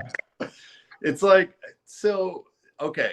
It's kind of like maybe, for example, if you like music, which I love music, it's like listening to, say, like Chuck Berry or like some of this early rock and roll. Like if you listen to it now, it doesn't really have that it doesn't really have that element that like really lifts you up and doesn't I really think excite you. that's a poor comparison because, like, I'm with you because I want to understand why I'm wrong, but I think that's a bad example because you cannot compare literature with music because with music you don't really choose whether it impacts you or not. You hear it and boom, it does. Whereas with literature, it's different. See, I So disagree there. with a book, you have to dive into the book, whereas with the song dives into you. I I disagree. don't think I But- totally but- disagree with that. I think I think all like- forms of art are capable of diving into you, But and that I you think also like the have to whole- dive into it. The whole debate is a bit come again. tricky because actually we are talking about liking a book, and I don't know if books are there to be liked, or literature, or art is there to be. I hope category- books are like the them, whole not category you of hope your books are like. analysis, like the whole category of analysis, it's pretty like a damn site, like a tricky soil. Like I don't know if it's I think you're falling victim of a semantical trap. Exactly, like yourselves, because if you really go deep into it, there's no absolute right or wrong in any artistic expression. But sometimes I feel like because I am a person of a certain expression, I should like something. So I'm a traveler, therefore, like I think the example that I gave was good. I held off until I wrote my first travel book because I was so sure that I was going to be influenced by Jack Kerouac that I wanted to have my first travel book before I read Kerouac. And then I wrote my first travel book, and then I read Kerouac, and I thought, I will never be influenced by this guy. So why? So first off, why don't you like it? I feel I don't like commonplace, but I think when commonplace is well used, it could be replicated. And Truman Capote, he said that Jack Kerouac, he doesn't write, he types. And I really felt like that. It feels like the On the Road book. It felt like a guy that was kind of trying to mingling with a certain group, and he had a really big dream. In the end, he didn't do it, and that's it. And he met a lot of asshole people, and he glorifies people that shouldn't be glorified. Okay. Oh, but that's like, why? Who says who can be glorified and who can? Exactly. I mean, it's very subjective. Me right now, and I like I get it. If there's someone in the north of the United States and they want people to rent a car to drive their car to the south, and they only pay €1, $1 per day. So hey, great treat. But then they fuck up the car and they can run away and there's no consequences. These kind of attitudes were part of their modus operandi, and I think that I don't like it at all. I think it's really uncool that it's described as something nice to be done. I think this book glorifies the wrong kind of people. Okay. So you All right. Well, I don't know. I have to disagree. I think it's just telling a story about a certain type of I think like a certain type of subculture that existed that needed to be recognized. Sure, I think that whatever he does in the book, the activities itself, they're like pointless. I think like the whole idea of the book is conveying like a whole portrait of a social phenomenon that was going out there. So whether it was good or wrong, I mean, I think that it does the job because it's like a social document. Yeah, documents like it was true, and it is a reflection of what was happening at the time. That's a great point, and I accept it. And on that part, I do recognize it. It's like a really nice picture. They say an image is worth 1,000 words, but it's the other way around. Every word, if used properly, can be worth 1,000 pictures. I'm with you there. But even on that level, I don't think it was such a great piece of work. Could be. The only thing that I liked about the book was precisely that I could understand what those kind of people were doing at that kind of time. But as a piece of work, I didn't like it that much. So you reference happens to me with. Do you like In Cold Blood? I never read the. No, I referenced Truman Capote. It doesn't mean that I read Truman Capote. Okay. I read the. Because I feel like they're kind of similar in the fact that they both document something that's going on, like in the shadows of mainstream America in the 1950s. So I think they're both doing that. They do it in different ways. But they're doing it. They're doing it. So sure, and in a way, everybody does it. Like all of my books and Juan Pablo's books and your books, they will all characterize some aspect of our own culture at a certain point, because we are living beings that create some piece of art, and they will always represent something. I just didn't derive that much pleasure from On the Road. Yeah, and the one thing though about On the Road that people really love so much is how he wrote it. It's the cadence of it, and it's how it kind of, it's like jazz music, the way he wrote. It's like jazz, for sure. So he kind of like it's got like almost a poetic element about it that, on hindsight, that many books didn't. On hindsight, I think that people decide what's good, and then they look back and really realize that they were right all along. Like, I don't think there's anything. If you take William Faulkner or Hemingway, perhaps you can look back with the principles you have now and see that it was good writing. But with stuff like Jack Kerouac, it's really wide, the net you throw. If you throw a net wide enough, it's going to take all kinds of art, and it's a good thing. But I don't think my point is, Jack Kerouac is not absolutely good art, not on an absolute term. All right, well then I guess we just have to agree to disagree then. Fuck you, man. It happens to me with Saramago, you know. Like I have tried to like Saramago. Me too. I just don't like it. Yeah, dude. I read Saramago. I don't know if you know Eric. I know who he is. Blindness.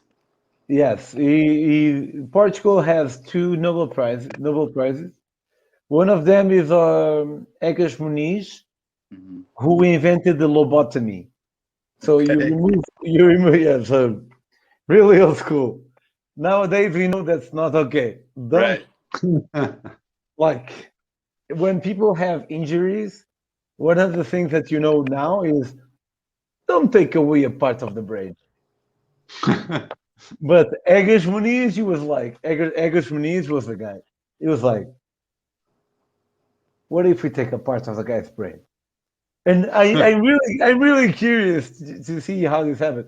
People are like, no. And it's like, really? I don't know why, but I feel like And you know what? It worked. But it worked with people that had a certain particular disorder, that they were very active, like bipolar. I don't know if you know, bipolar is what used to be called manic depressive. So you have people that go like really full on all the time, like, and when they're not like that, they can't get out of bed. Right. And usually it goes on cycles from 6 to 6 months. Some people can have what they call mixed episodes, where in a week you can have both. But imagine like this guy is like, I think we should cut the part of their brain. And people are like, yeah, sure, let's do it.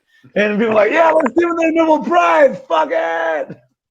So out of the 2 Nobel Prizes that Portugal has, one is like the worst Nobel Prize, I suppose, but the other one is the man.